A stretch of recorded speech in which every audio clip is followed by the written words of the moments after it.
A silent widower hired a Norwegian woman for his lonely son, but her quiet kindness changed their farm forever. The first thing Ingrid Dahl noticed about Mercy Creek was not the cold, though the cold was sharp enough to bite through her gloves. It was the silence. Not a peaceful silence, not the soft quiet of snow on a roof or a church after prayer. This was the kind of silence that came from people holding their breath too long. She stepped down from the stagecoach with one worn brown bag in her hand and the folded notice tucked deep inside her coat. The notice had promised work on a farm outside town, a widowed man, one young boy, cooking, cleaning, and care needed through the winter. It said nothing about what kind of sorrow waited there. Mercy Creek, Minnesota, sat under a gray November sky, with muddy wagon ruts frozen stiff in the road and smoke rising from low chimneys. A feed store leaned against the wind. A blacksmith's hammer rang somewhere behind the livery. Two women paused outside the mercantile to look at Ingrid, then quickly looked away. She was used to being looked at. Her accent made people listen twice. Her plain, dark dress made them wonder if she was poor. Her quiet face made them think she had nothing to say. They were wrong about that last part. Ingrid had words, but she had learned that not every place deserved them. Across the street, a man stood beside a wagon with one boot on the wheel spoke, tightening a leather strap. He was tall and broad-shouldered, with a dark hat pulled low and a beard that made his face seem harder than it was. His coat had been patched at the cuff. His hands were rough and red from cold work. He looked up only when her shadow crossed the road. "Ingrid Dahl?" he asked. His voice was low, like he had not used it much that day. "Yes," she said carefully. "I came about the notice." He gave one short nod. "Nathaniel Ward." No smile, no welcome, no questions about her journey from Norway or the train or whether the stage had been too cold. He simply took her bag, set it in the wagon, and waited for her to climb up. Ingrid did not mind. A man who spoke little was easier to understand than one who used fine words to hide an empty heart. The ride out of town passed without much talk. The land opened wide around them, brown fields sleeping under frost, bare cottonwoods standing like old witnesses along the road. Crows lifted from a fence line as the wagon passed. The horse's breath rose white in the air. After a long while, Nathaniel said, "My son's name is Thomas." Ingrid turned her face toward him. "He is 7, Nathaniel continued. "He minds well enough, doesn't cause trouble." The way he said it made her look at him longer. Children who did not cause trouble were often carrying more than anyone knew.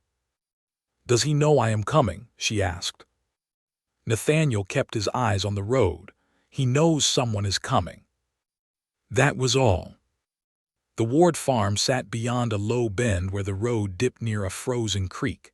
There was a 2-story house with weathered boards, a barn with one broken hinge on the hayloft door, a smokehouse, a woodpile, and a sad little garden gone black with frost. Nothing was crooked from laziness. Nothing was dirty from neglect, but nothing looked loved. It was the sort of place where people survived. Nathaniel stopped the wagon near the porch. Before Ingrid could take her bag, the front door opened. An older woman stepped out, wrapped in a shawl, her white hair pinned tight at the back of her head. Her eyes moved over Ingrid from bonnet to boots. "You're the Norwegian," the woman said. "I am. I'm Mrs. Ruth Bell, Nathaniel's aunt." She gave a sharp look toward the barn, where Nathaniel had already gone to lead the horse away. "I've been helping here since Lydia passed, but my own bones are tired and my own house hasn't cleaned itself yet." Ingrid nodded. "I understand." Mrs. Bell seemed to like that answer. She opened the door wider. "Come in before the wind takes your ears." The house smelled of wood smoke, boiled potatoes, old wool, and something else Ingrid could not name at first. Then she knew. Grief. It lived in the corners, in the empty hook near the door. in the woman's shawl still hanging beside the stove, though no woman was there to wear it, in the way one chair at the kitchen table sat pushed in too neatly. Mrs. Bell showed her the pantry, the stove, the pump, the small room off the kitchen where she would sleep. She talked fast but not unkindly. Ingrid listened closely. A house told the truth about its people, and this one had been speaking since she stepped inside. "Boy's upstairs," Mrs. Bell said at last. "Best not rush him." "I won't." Ingrid climbed the narrow stairs. Each step gave a small complaint under her weight. At the top, a door stood half open. Inside, a boy sat on the floor near the window. His dark hair fell over his forehead and his face was pale in the cold light. Around him lay little wooden animals, each one carved rough but carefully placed. A horse, a fox, a small bird, a cow with one missing leg. They were lined in rows, not as toys left in play, but as if they were guarding something invisible.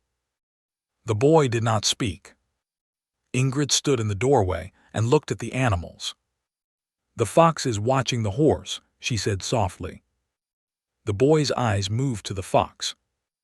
"And the bird is watching them both." Still nothing. She stepped into the room, but not too close. "Did you carve these?" The boy looked down at his hands. There was a small nick on one finger, old and nearly healed. Ingrid waited.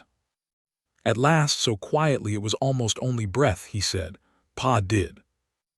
It was one word more than she expected, and more precious because of it. "He has careful hands," Ingrid said. The boy looked at her then. His eyes were gray-blue, too serious for 7 years old. "My ma painted them," he said. The room seemed to grow colder. Ingrid looked again at the animals and saw faint traces of color left in the cracks. A red comb on the bird, brown along the horse's back, white spots on the cow. A mother's patient work, fading slowly under a child's fingers. "She chose gentle colors," Ingrid said. Thomas watched her face, searching for something false. Ingrid gave him none.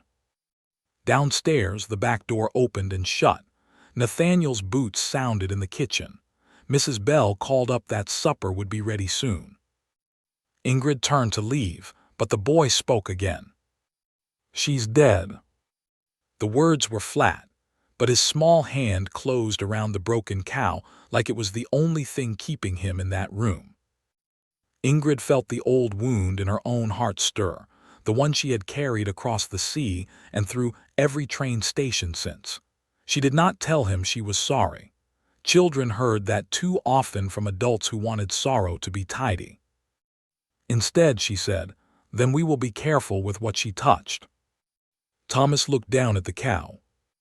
For the first time, his fingers loosened. Ingrid went downstairs with the weight of that room still clinging to her. Nathaniel stood by the wash basin, sleeves rolled, water dripping from his hands. He glanced up as if he wanted to ask how it had gone, but did not know how.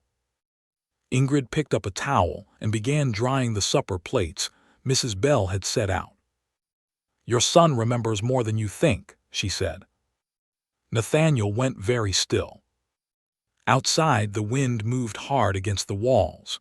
Somewhere above them, a floorboard creaked, and they both looked toward the ceiling. The house had not welcomed Ingrid Dahl. Not yet. But before that first supper was even served, something small had shifted inside it, like a locked door hearing the first careful turn of a key. Supper that first night was plain and quiet. There was bean stew, corn bread, and a small dish of stewed apples Mrs. Bell had brought from her own pantry. Nathaniel sat at one end of the table, Thomas at the other side near the wall, and Ingrid took the chair closest to the stove because Mrs. Bell told her to. Nobody prayed aloud. Nobody spoke much. The spoon against the bowl made the loudest sound in the room. Thomas ate with his eyes lowered, but Ingrid noticed he did not miss anything. He saw when his father reached for the bread. He saw when Mrs. Bell rubbed her wrist as if it hurt.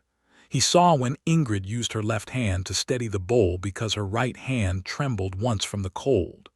The boy stored every small thing away, like a squirrel hiding seeds before winter. Nathaniel ate like a man who had forgotten meals could be more than fuel.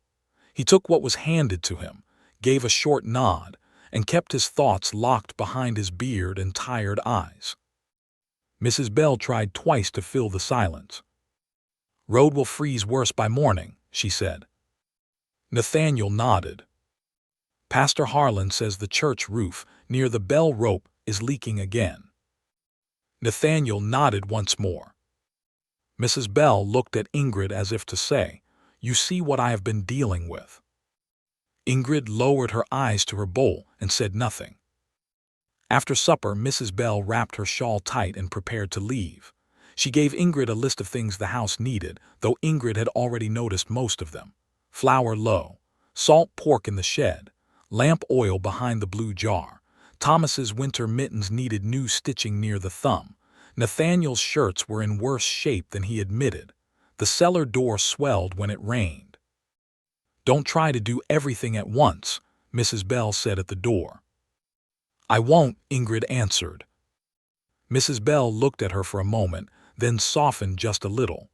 "That boy may not answer when you speak, but he hears. Don't mistake quiet for emptiness." "I would never do that." For the first time, Mrs. Bell seemed satisfied. When the older woman left, Nathaniel walked her to the wagon. Ingrid stayed inside, washing bowls while Thomas stood near the stairs with the carved cow in his hand. He had brought it down from his room. That mattered. A child did not carry grief downstairs unless some part of him wanted it seen. Ingrid dried her hands. "Does the cow sleep upstairs?" she asked. "Or does she stay with the others?" Thomas looked at the little wooden animal. "Upstairs." "Then she should go back before she gets lonely."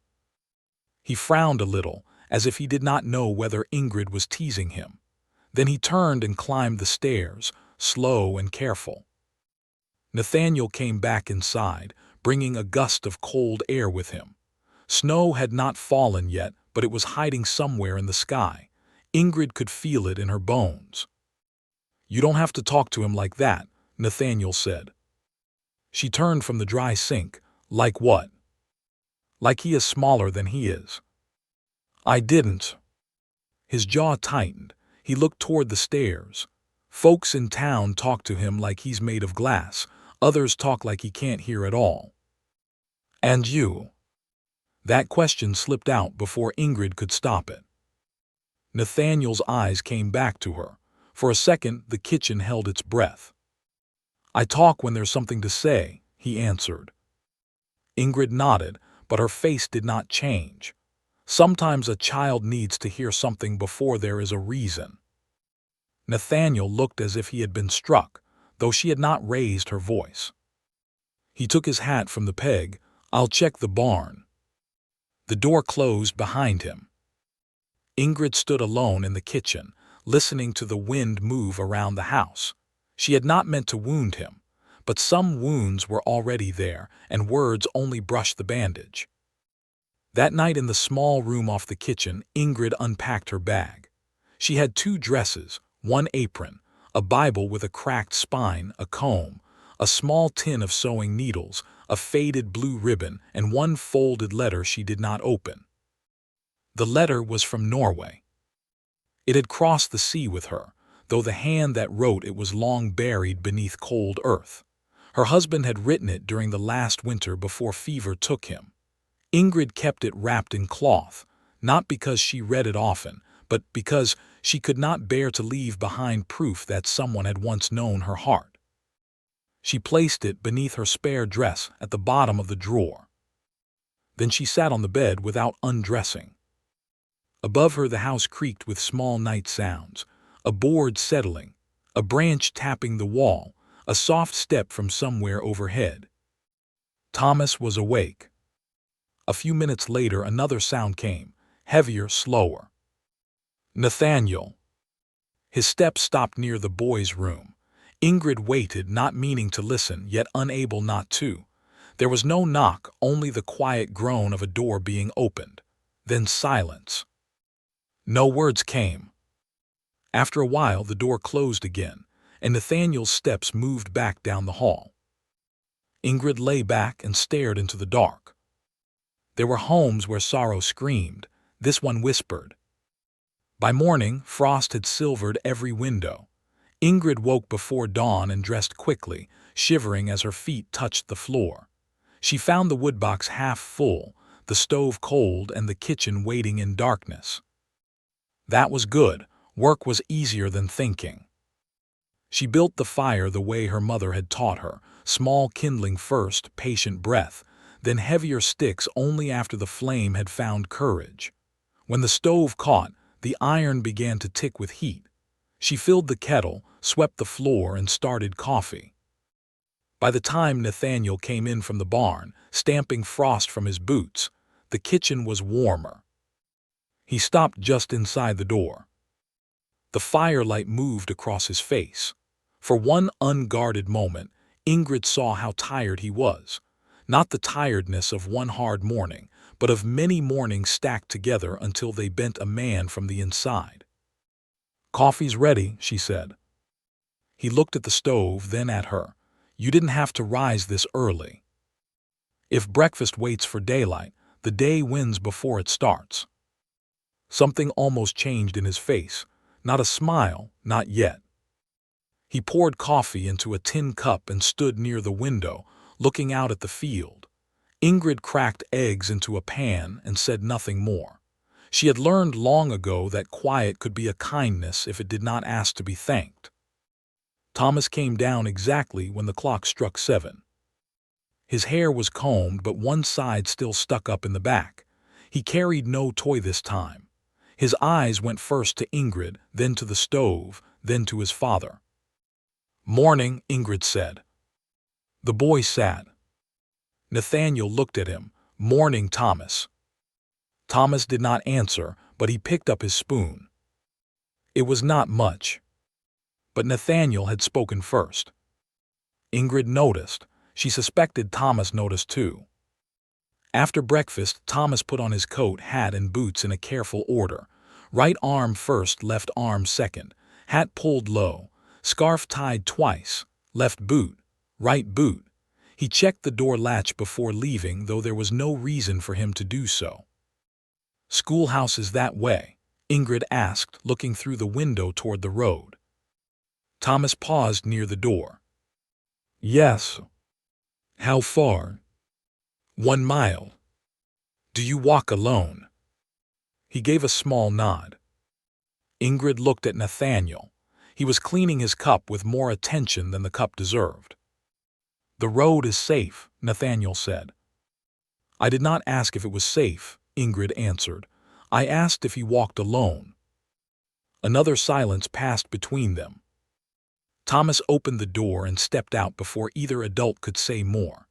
Ingrid watched from the window as the boy crossed the yard and followed the frozen road toward town.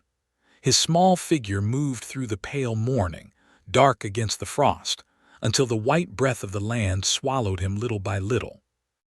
Nathaniel reached for his hat. "He's done it since last spring," he said. Ingrid did not turn. "That does not mean he should have had to." The words were quiet, but they landed hard. Nathaniel's hand stilled on the hat brim. For a moment, Ingrid thought he might be angry. Instead, he only looked out the window where his son had disappeared. "I can't leave the stock every morning," he said. "I can walk with him some days." "He may not want that." "Then I will walk behind him." At that, Nathaniel looked at her. She folded a dish towel and placed it over the chair back. A child can have company without having to admit he needs it. Nathaniel said nothing, but the next morning when Thomas left for school, Ingrid found an extra wool scarf hanging by the door. It was too large for the boy and too small for Nathaniel. It was for her. No note, no explanation. Just the scarf. She wrapped it around her neck and stepped out into the cold. Thomas was already halfway to the road. He looked back once and saw her following. His face gave away nothing, but he did not walk faster.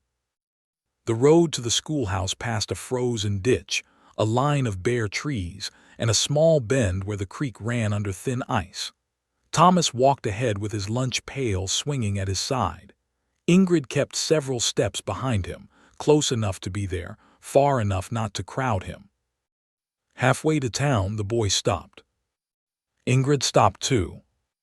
He crouched near the ditch and picked something from the frozen mud. A flat stone, dark gray with a pale mark across it. He rubbed it with his mitten. "For your animals?" Ingrid asked. Thomas shook his head. "For the window."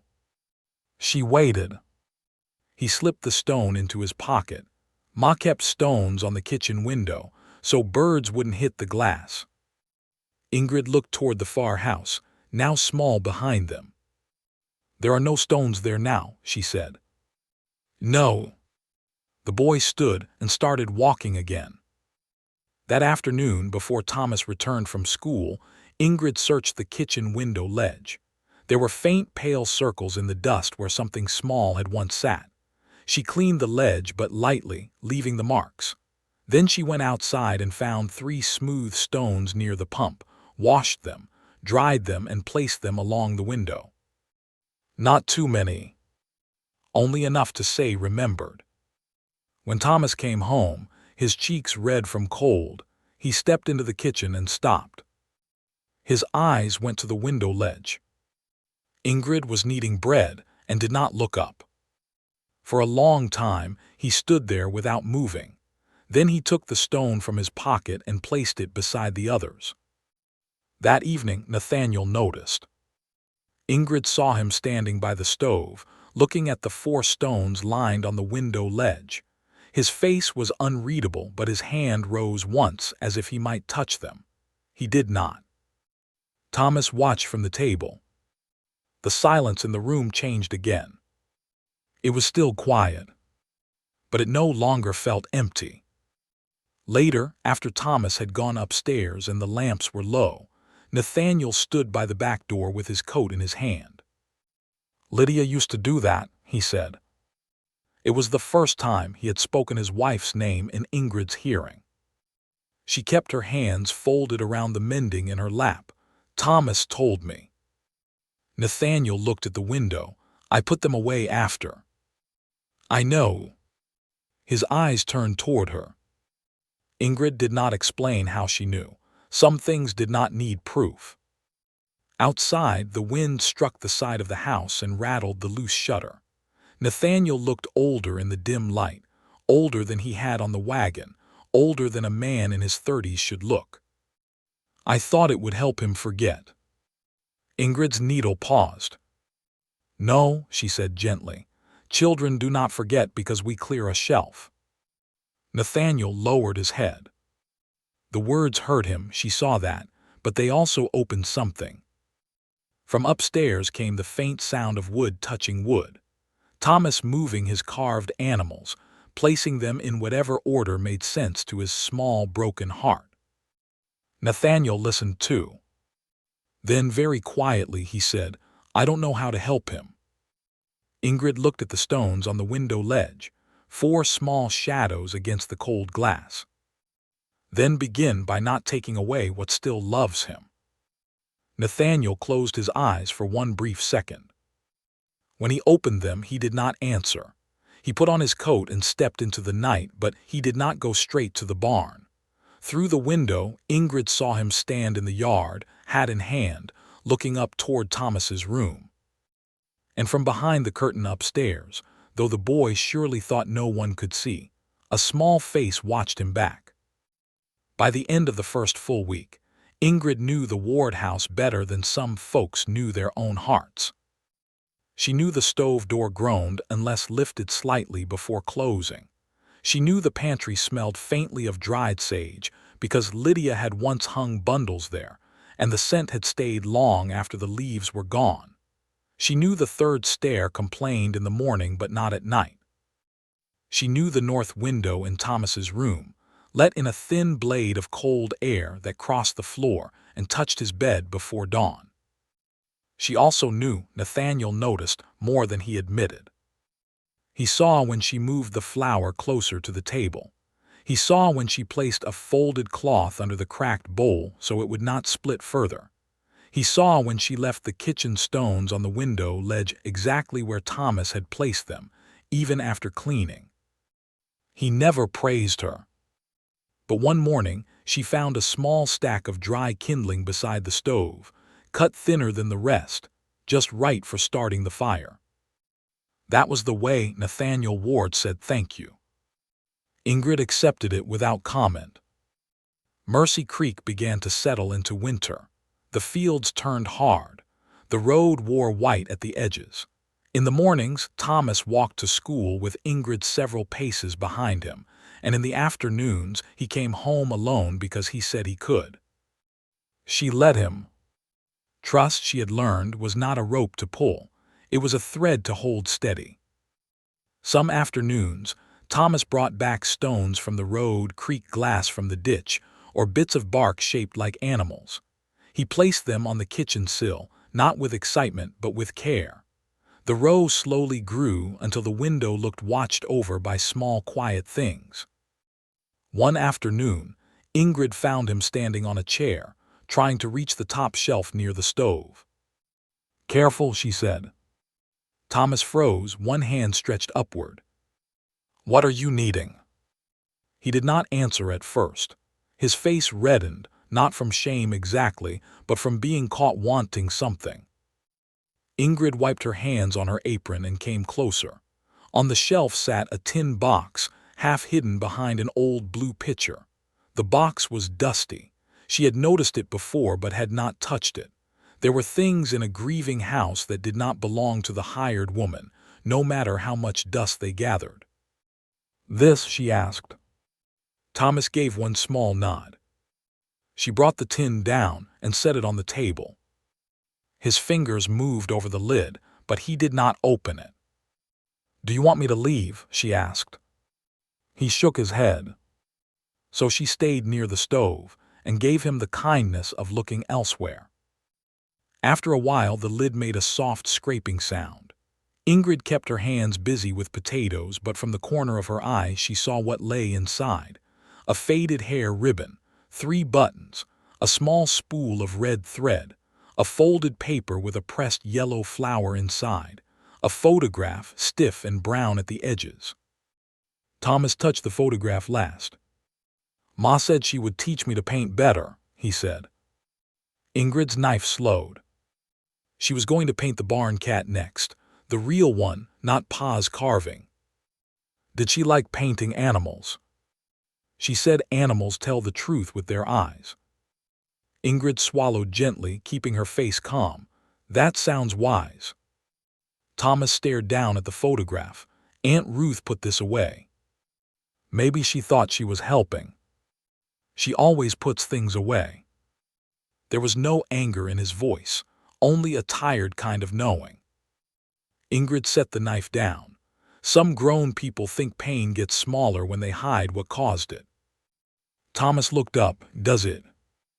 "No." The answer was simple. It seemed to comfort him more than a softer lie would have. Before anything more could be said, the back door opened. Nathaniel stepped in, carrying the smell of cold air and horses. His eyes went first to Thomas, then to the open tin box. Everything in him stopped. Thomas's hand closed over the photograph. For a moment, no one moved. Then Nathaniel said, "Where did you get that?" His voice was not loud. That made it worse. Thomas flinched, as if the words had struck the table. Ingrid saw the boy's shoulders fold inward. She saw Nathaniel see it too, but too late. "It was on the shelf," Ingrid said quietly. Nathaniel's eyes moved to her. "I took it down for him." The room tightened. "That box was put up for a reason," he said. Thomas slid from the chair, still holding the photograph. He did not run. Running would have been easier to watch. Instead, he walked stiffly toward the stairs, each step full of held-back hurt. Nathaniel took one step forward. "Thomas." The boy did not stop. The stairs creaked under his feet. A door closed above, not slammed, just closed carefully, which somehow sounded worse. Ingrid turned back to the potatoes, though her heart was beating harder.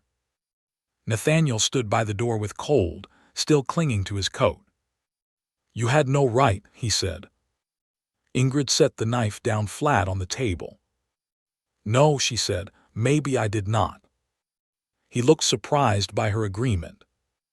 She lifted her eyes to him, "But neither did you." His face hardened. "You don't know what you're speaking on." "I know." He was reaching for his mother. Nathaniel's jaw worked once, but no words came. Ingrid's voice stayed gentle, though not weak. "He was not reaching for trouble. He was not disobeying to shame you. He wanted to remember her with something he could hold."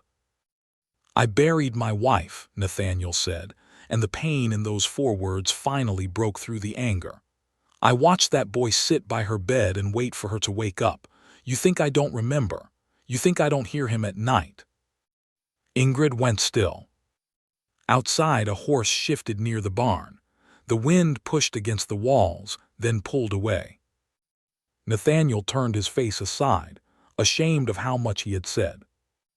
Ingrid did not move toward him. A wounded man sometimes mistook comfort for pity, and pity for insult. "No," she said softly. "I think you remember so much that you are afraid he will drown in it too." Nathaniel's hand tightened around his hat. Ingrid looked toward the stairs. "But children do not drown because they remember. They drown when they must remember alone." The words settled into the kitchen like falling ash. Nathaniel looked older again, more tired, less angry.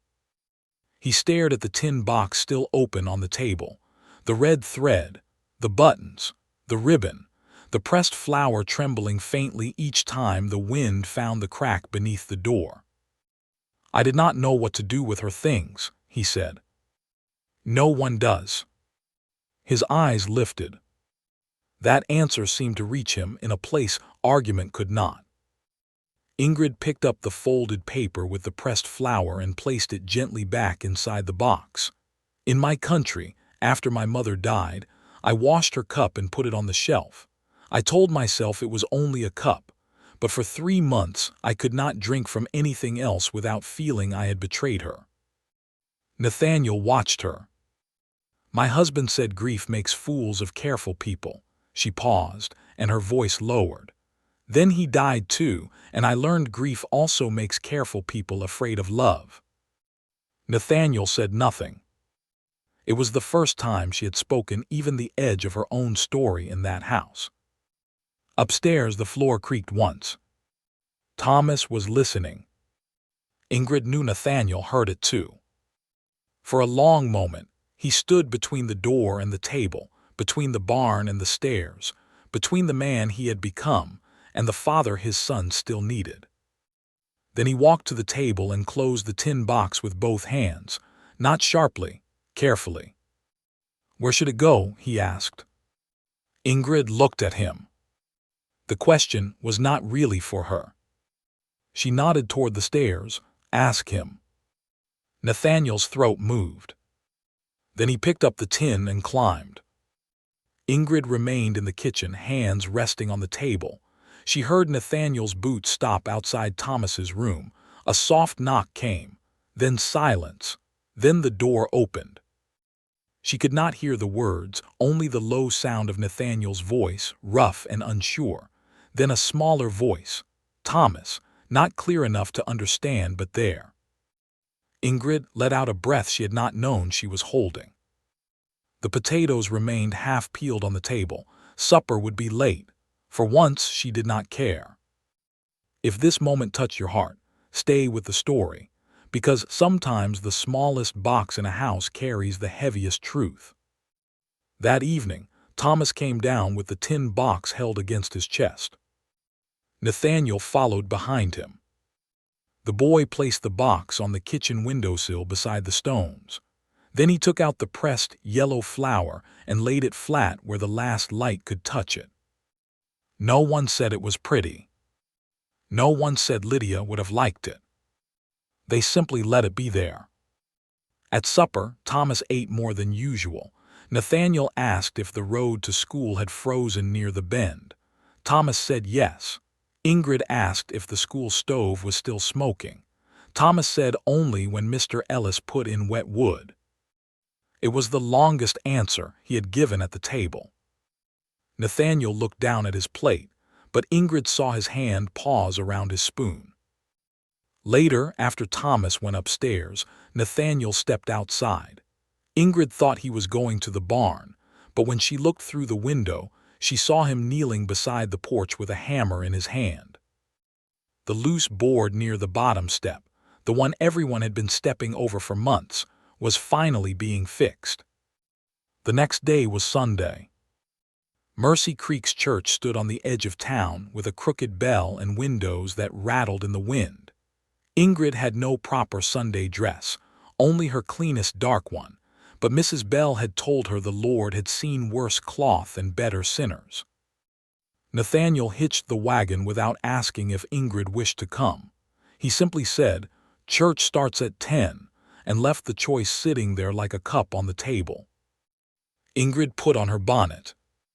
Thomas sat between them on the wagon seat, holding the carved bird in his mittened hands. The road was hard and glittering with frost. No one spoke, but halfway to town, Thomas leaned slightly against Ingrid when the wagon struck a rut. Only for a second. But Nathaniel saw. So did Ingrid. At church, people looked. They looked at Nathaniel Ward arriving with the Norwegian woman. They looked at Thomas sitting straighter than usual. They looked at Ingrid's plain dress and careful hands. Church people often thought looking was quieter than talking, but Ingrid knew better. After the service, while Nathaniel spoke with the blacksmith near the wagon, a woman with a feathered hat approached Ingrid. "You must be the help," she said with a smile too polished to be kind. Ingrid knew that kind of smile. She had seen it in Boston, at the boarding house, on the train west, and once from a woman who had asked if Norwegians understood American housekeeping. "I am helping," Ingrid said. The woman blinked. "My name is Mrs. Cora Whitcomb. I was a friend of poor Lydia's." She glanced toward Thomas, who stood by the wagon tracing circles in the frost with his boot. "That child has had too much change already. Best not stir up old memories. Some of us have been advising Mr. Ward to keep things settled." Ingrid folded her hands. "Settled," she repeated. "Yes, children need firmness, not foreign notions and sad keepsakes." The words were soft enough that most would not call them cruel. But Thomas heard. His boot stopped moving. Ingrid felt heat rise in her chest. She kept her voice calm. "In Norway," she said, "we have a saying, a house with no memories is only walls." Mrs. Whitcomb's smile thinned. "This is not Norway." "No," Ingrid said. "That is why I am learning carefully." The woman had no answer ready for that. Nathaniel came then, his eyes moving from one woman to the other. He may not have heard all of it, but he heard enough from the shape of the silence. "Mrs. Whitcomb," he said with a nod. "Nathaniel," she replied. "I only meant to say some of us worry." He looked toward Thomas, then at Ingrid, then back at the woman. "I've had enough folks worrying from a distance," he said. "The ones near the stove seem to be doing better." Mrs. Whitcomb's face changed color. Ingrid looked down, so no one would see the small surprise in her eyes. Nathaniel helped Thomas into the wagon, then offered Ingrid his hand. It was the first time he had done so. She took it. His palm was rough, warm even through the glove. They rode home under a pale sun, leaving the church and its whispers behind. But as the wagon passed the frozen creek bend, Thomas suddenly sat up. "There," he said. Nathaniel pulled the horses gently. "What?" Thomas pointed toward the cottonwoods. A thin trail of smoke rose from beyond the trees, where no house stood. Nathaniel's face tightened. Ingrid followed his gaze and saw something dark moving near the brush. A horse, perhaps, or a man bent low. The farm road was behind them. Town was too far to matter. Nathaniel reached under the wagon seat and drew out an old lantern, though it was broad daylight. "Stay here," he said. But Thomas's hand had already clamped around Ingrid's sleeve, and his eyes were fixed on the smoke as if he had seen not a stranger in the trees, but a ghost from a memory no one had yet spoken aloud. Nathaniel stepped down from the wagon with the lantern in one hand, and his jaw set hard. "Stay behind me," he said. It was not clear whether he spoke to Ingrid, Thomas, or the fear that had suddenly climbed into the wagon with them. Thomas did not move. His mittened hand still gripped Ingrid's sleeve. She could feel the trembling in his fingers, small but steady, like a bird caught under cloth. The smoke beyond the cottonwoods rose thin and gray against the cold sky. It did not look like a campfire made by a traveler resting for noon. It looked nervous, hidden, the kind of smoke a man made when he did not want the whole world knowing where he was. Nathaniel walked toward the trees. Ingrid waited only 3 breaths before climbing down after him. "Ingrid," Nathaniel said without turning. "I heard you." "Then mind me." "I am minding the boy."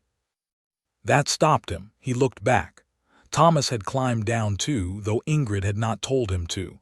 He stood close to her skirt, staring at the smoke with a white face. Nathaniel's eyes darkened with worry. "Thomas, get back in the wagon." The boy shook his head. It was a small shake, but it carried more force than a shout. Nathaniel looked helpless for half a second. Then he turned back toward the trees. "Stay close, then, both of you." They moved off the road and into the brush. Frost broke under their boots. Bare branches scratched softly against Ingrid's coat. The cottonwoods stood tall and pale, their limbs reaching upward like hands asking hard questions of heaven. A smell came through the air. Smoke, damp wool, and horse sweat. Then came a sound. A cough. Nathaniel lifted one hand, warning them still. He moved ahead another few steps and pushed aside a low branch. There, in a shallow dip near the creek bank, a man sat beside a weak little fire. His coat was torn at the shoulder. A bay horse stood tied to a sapling nearby, head low, one hind leg held carefully off the ground. The man had a wool scarf wrapped around his face, and his hat was pulled so low that only his eyes showed. When he saw Nathaniel, he reached for something beside him. "Don't," Nathaniel said. The word cracked through the trees. The man froze. Ingrid placed one hand on Thomas's shoulder. Slowly the stranger lifted both hands. "I don't want trouble." "Then why hide in my timber?" The man looked past Nathaniel and saw the boy. Something in his eyes shifted, but only for a moment. "Horse went lame. I was headed west." Nathaniel looked at the horse. "Road is east." "I got turned around." "That's so." The stranger did not answer. Ingrid looked at the bay horse. Its flanks shivered. The animal was not old, but it was worn down, ribs showing too clearly beneath the winter coat. One hoof was dark with frozen mud. Thomas took one small step forward. Ingrid caught his sleeve. "Wait." "He's hurt," Thomas whispered. The stranger's eyes moved to him again. Nathaniel heard the whisper too. His face softened toward Thomas, then hardened toward the stranger. "What's your name?" he asked. The man hesitated. That hesitation told too much. Nathaniel took one step closer. "Name." "Elias," the man said. "Elias Pike." The name passed through the trees like a cold draft. Thomas made a sound so small Ingrid almost missed it. Nathaniel did not. He turned quickly. "Thomas." The boy had gone still, his eyes fixed on the stranger's scarf, not the man's face, the scarf. It was dark green, with a narrow line of red stitched near the edge. Ingrid felt the child's shoulder tight under her hand. "You know him?" she asked softly. Thomas did not answer. Elias Pike lowered his hands a little. I didn't know this was ward land. Nathaniel stepped toward him so fast the man leaned back. You know my name. The stranger swallowed. The weak fire snapped, sending sparks into the frozen air. Nathaniel's voice dropped. How do you know my name? Elias glanced toward Thomas again. I knew your wife. The world seemed to stop around them. Even the horse quieted. Nathaniel's face changed so sharply Ingrid thought he might strike the man. But he only stood there, hands curled, shoulders rigid beneath his coat. Thomas pulled away from Ingrid and took one step into the clearing. Ma had that scarf, he said. His voice was clear. Everyone looked at him. The boy pointed to the green scarf around Elias Pike's neck. She wore it when she painted outside. The stranger's hand went to the scarf as if he had forgotten he wore it. Shame flickered across his eyes. Nathaniel saw it. That belonged to Lydia, he said. Elias pulled the scarf loose. I can explain. Nathaniel's hand shot out and seized him by the front of his coat. Then explain fast. The bay horse startled, tugging at the rope. Thomas flinched. Ingrid moved between him and the two men. Nathaniel, she said. He did not look at her. Nathaniel, she said again, lower now. Your son is watching. Those words reached him. His grip loosened, though he did not step back. Elias held the scarf in both hands. Without it, his face looked thinner, younger, and more frightened. He could not have been much older than 30. There was dirt along his jaw and tiredness under his eyes, but not the hard look of a cruel man. I didn't steal it, he said. Nathaniel's laugh had no humor in it. Then did it walk into your pocket? No, Elias looked toward Thomas. Your ma gave it to me. Thomas's lips parted. Nathaniel shook his head once. Lydia would not give her things to some drifting stranger. I was not a stranger then. The words struck the clearing hard. Nathaniel went quiet in a way that scared Ingrid more than anger had. Elias looked at the ground.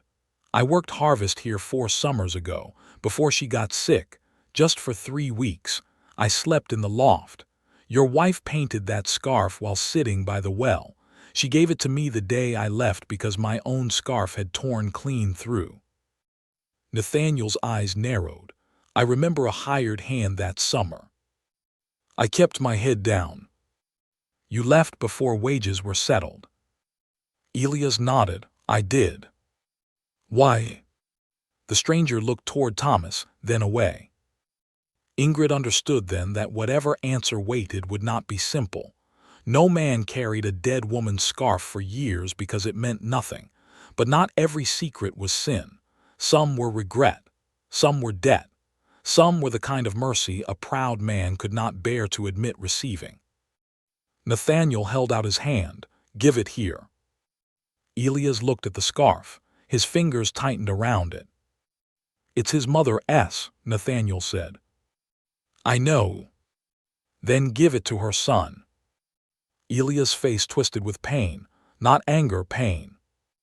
He stood slowly, favoring one side, and walked toward Thomas. Nathaniel moved as if to block him, but Ingrid raised a hand.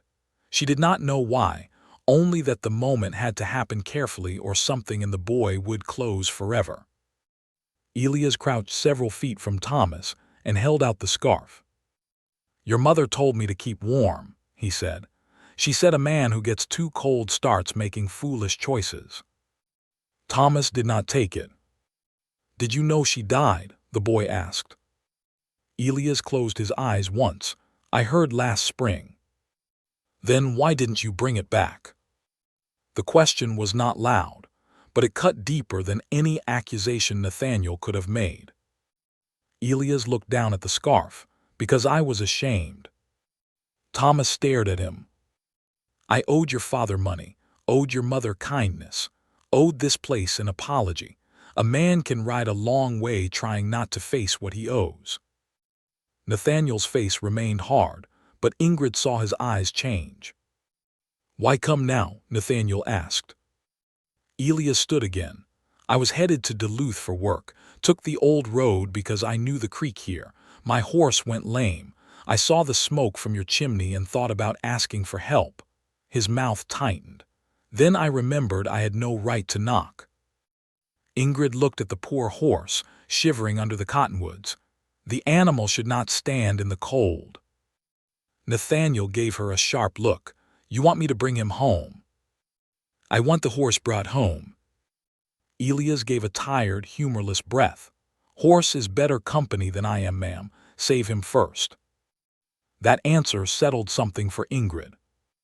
Nathaniel looked from the horse to Thomas.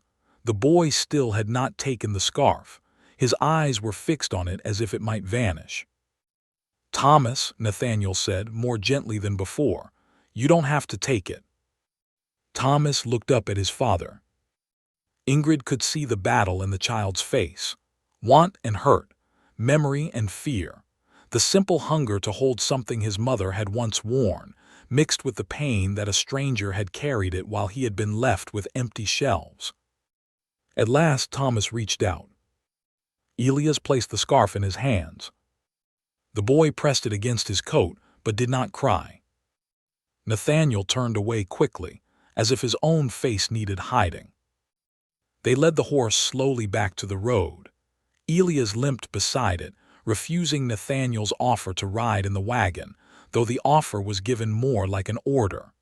Ingrid sat with Thomas, who kept the green scarf folded in his lap, his mittened fingers resting on the red stitching. Halfway home, he whispered, "It still smells like smoke."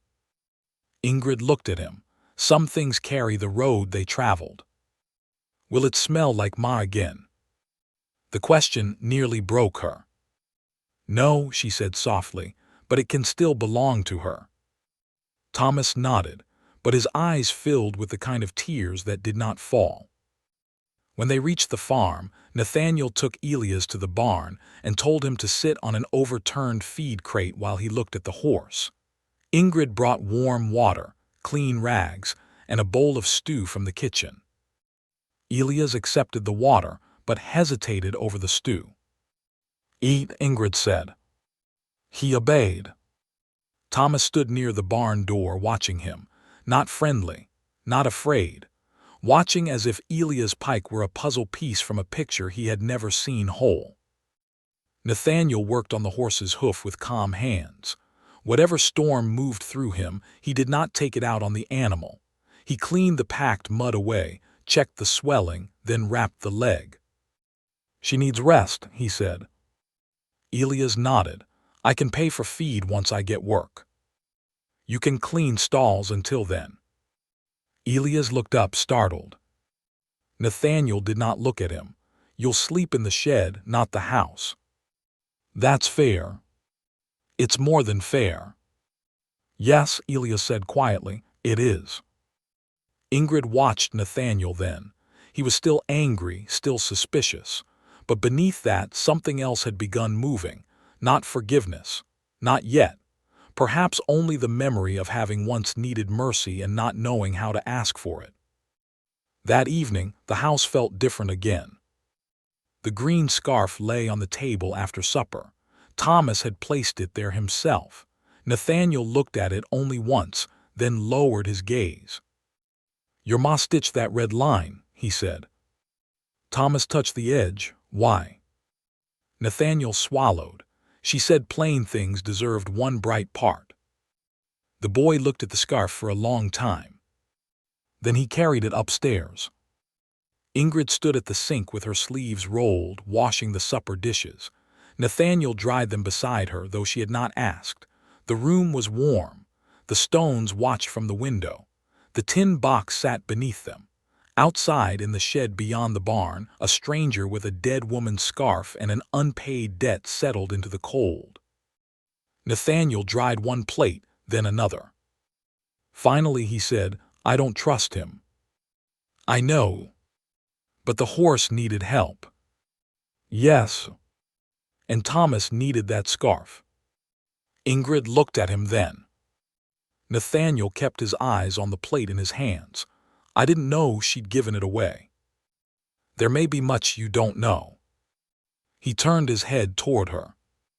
She did not say it sharply. That made it harder to ignore.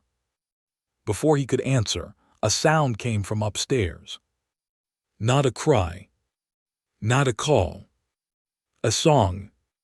Small, broken, and barely there. Thomas was humming. Nathaniel froze with the towel in his hands. The tune was simple, a child's melody, soft as candle smoke. Ingrid did not know it, but Nathaniel did. She saw that the moment his face changed. Lydia used to hum that, he whispered. The song trembled through the ceiling, uncertain but alive. Nathaniel stood below it like a man hearing rain after years of drought. Ingrid looked down at the dishwater so he could have the moment without being watched.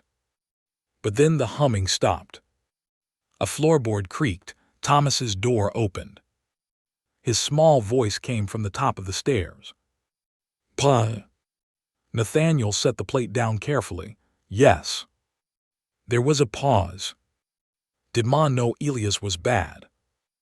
The question seemed to steal every bit of warmth from the kitchen. Nathaniel looked toward Ingrid, and for the first time since she had arrived, she saw fear in his eyes.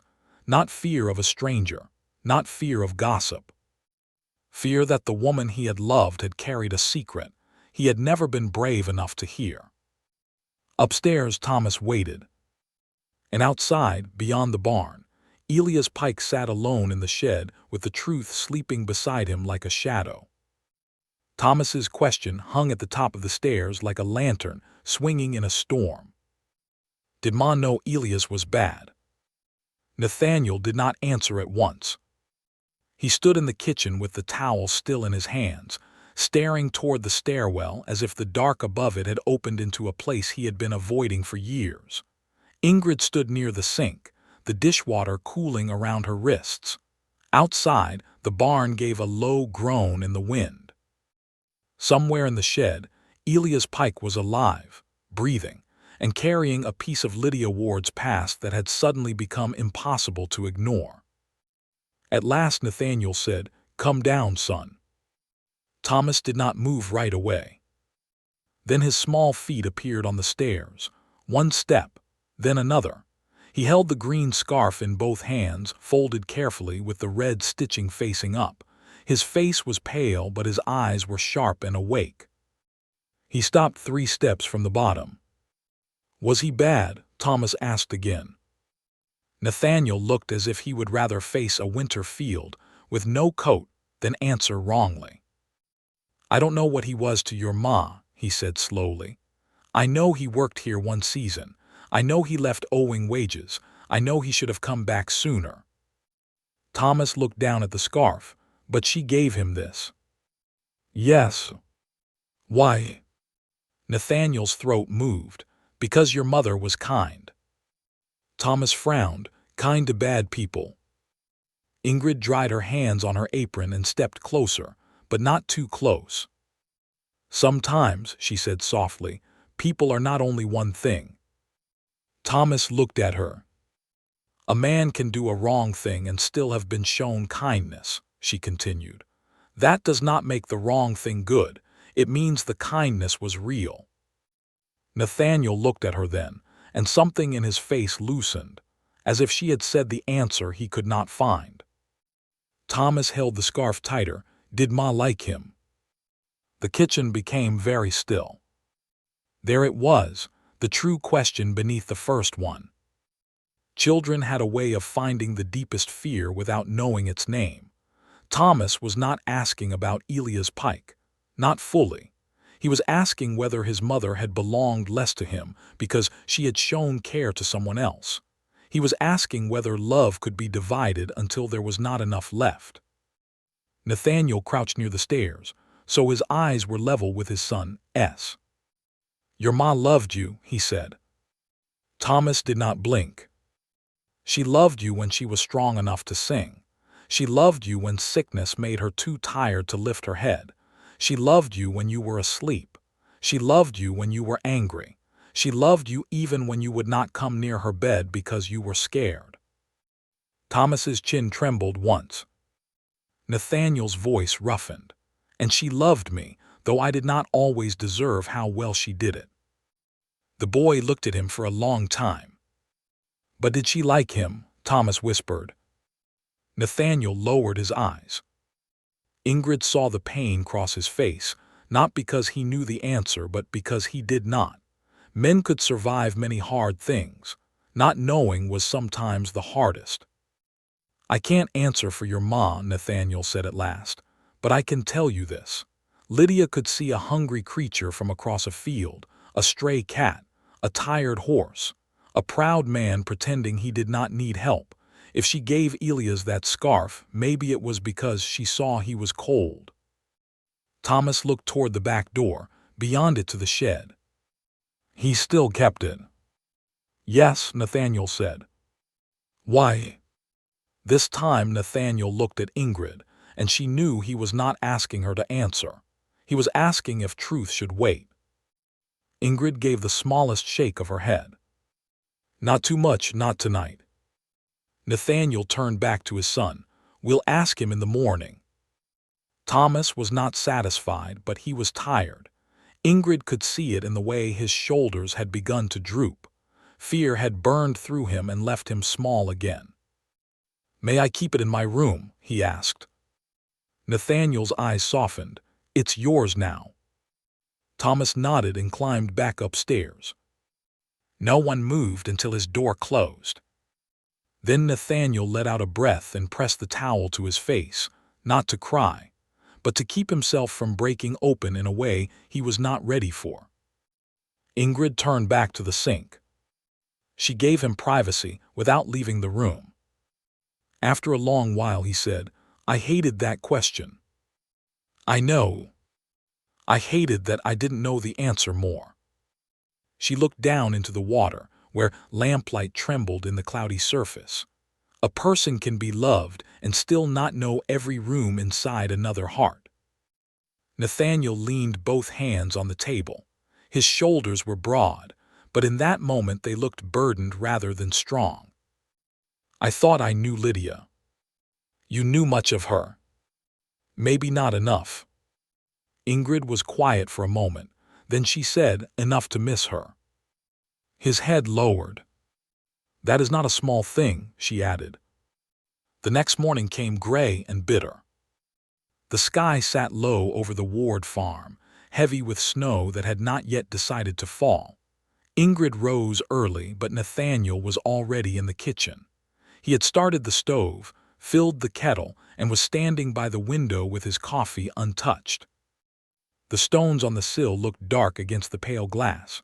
Beside them sat Lydia's tin box, closed and still. "He slept poorly," Nathaniel said. "So did you." He gave her a tired look. "You always speak so plain." "When I can." "When you can't." Ingrid took flour from the pantry. "Then I bake." Something almost like a smile moved across his face, but it vanished quickly. Thomas came down later than usual. He did not speak during breakfast. The scarf was not with him, but Ingrid guessed it was upstairs, likely folded under his pillow or placed beside the carved animals. He ate only half his oatmeal, then pushed the bowl away. "No school today," Nathaniel said. Thomas looked up. "Road's turning slick, and there's work here." The boy knew that was not the true reason. So did Ingrid, but he accepted it. After breakfast, Nathaniel went to the shed. Ingrid watched from the kitchen window as he crossed the yard. His steps were steady, but she could see the strain in him. A man going to ask about his dead wife's kindness was not walking to a shed. He was walking toward a door in his own memory. Thomas stood beside Ingrid, just close enough that his sleeve brushed her apron. "Will Pa send him away?" he asked. "I don't know." "Do you think he should?" Ingrid looked at the boy. His hair was still uneven in the back. There was a small smear of oatmeal near his sleeve. So young, she thought, and already trying to measure justice. I think your father should hear the truth first. Thomas looked back out the window. What if the truth is bad? Then it is better to know where the bad part is. He seemed to consider that. Outside, Nathaniel opened the shed door and disappeared inside. The minutes dragged. Ingrid set herself to work, but Thomas did not leave the window. He watched with the fixed patience of a child who had learned adults often told only pieces of things and hoped children would stop asking. At last the shed door opened again. Nathaniel came out first. Elias followed. They walked toward the house together. Not friendly, not calm, but together. Ingrid felt Thomas stiffen beside her. The men entered through the back door. Elias removed his hat at once. He looked cleaner than the day before, but no less worn. There was a bruise near his cheekbone that the scarf had hidden, yellowing at the edge. His eyes went to Thomas first, then away. Nathaniel closed the door. "Sit," he said. Elias sat at the far end of the table. Nathaniel remained standing. Thomas did not move from the window. Ingrid placed a cup of coffee in front of Elias. He looked surprised but touched the cup with both hands, as if the warmth itself was a gift. Nathaniel looked at his son. "Mr. Pike has something to say." Elias swallowed. His gaze stayed on the table. "I worked here the summer your mother painted the blue shutters," he said. Thomas's eyebrows pulled together. "The house doesn't have blue shutters." "No," Elias looked toward Nathaniel. "Your father took them down after one cracked in a storm, but she had painted them blue, said a gray house needed to remember the sky." Nathaniel's face changed slightly. Ingrid saw it, so did Thomas. Elias continued. "I was not much good then. I could work, but I gambled what I earned and drank more than I should have. Your father gave me a chance because your mother asked him to." Nathaniel said nothing. "Why?" Thomas asked. Elias' fingers tightened around the cup. "Because she found me sleeping behind the church one morning with no breakfast and no pride left. She brought me bread. I told her I didn't need charity. She said good because she wasn't offering charity. She was offering breakfast." The corner of Ingrid's mouth softened despite herself. That sounded like a woman whose memory deserved to remain on windowsills. "She talked Pa into hiring you?" Thomas asked. "Yes." "Then why did you leave?" Elias closed his eyes briefly. "Because I stole." Nathaniel's hand curled against the back of a chair. Thomas went very still. "What?" the boy asked. Elias looked at him now, forcing himself not to hide. "Not money from the house, not your ma's things. I stole grain from the storehouse and sold it in town. I told myself your father had plenty and I had none. That was a lie men tell when they want their shame to sound like need." The room was silent, except for the stove ticking. "Nathaniel found out," Elias said. "He told me to leave before he called the sheriff." Thomas looked at his father. Nathaniel's face was hard, but his eyes held old regret. "Your ma came after me before I left," Elias continued. "She knew. I expected her to curse me. She didn't. She gave me that green scarf and said, 'Elias Pike, if you ever become a better man, make sure you come back and tell the truth somewhere.'" His voice broke slightly. "I carried it because I wanted to believe I could become that man. But wanting is easier than becoming." Thomas stared at him. "Did you?" Elias looked down, not all at once. That answer seemed honest enough to hurt. "I ran for years," he said.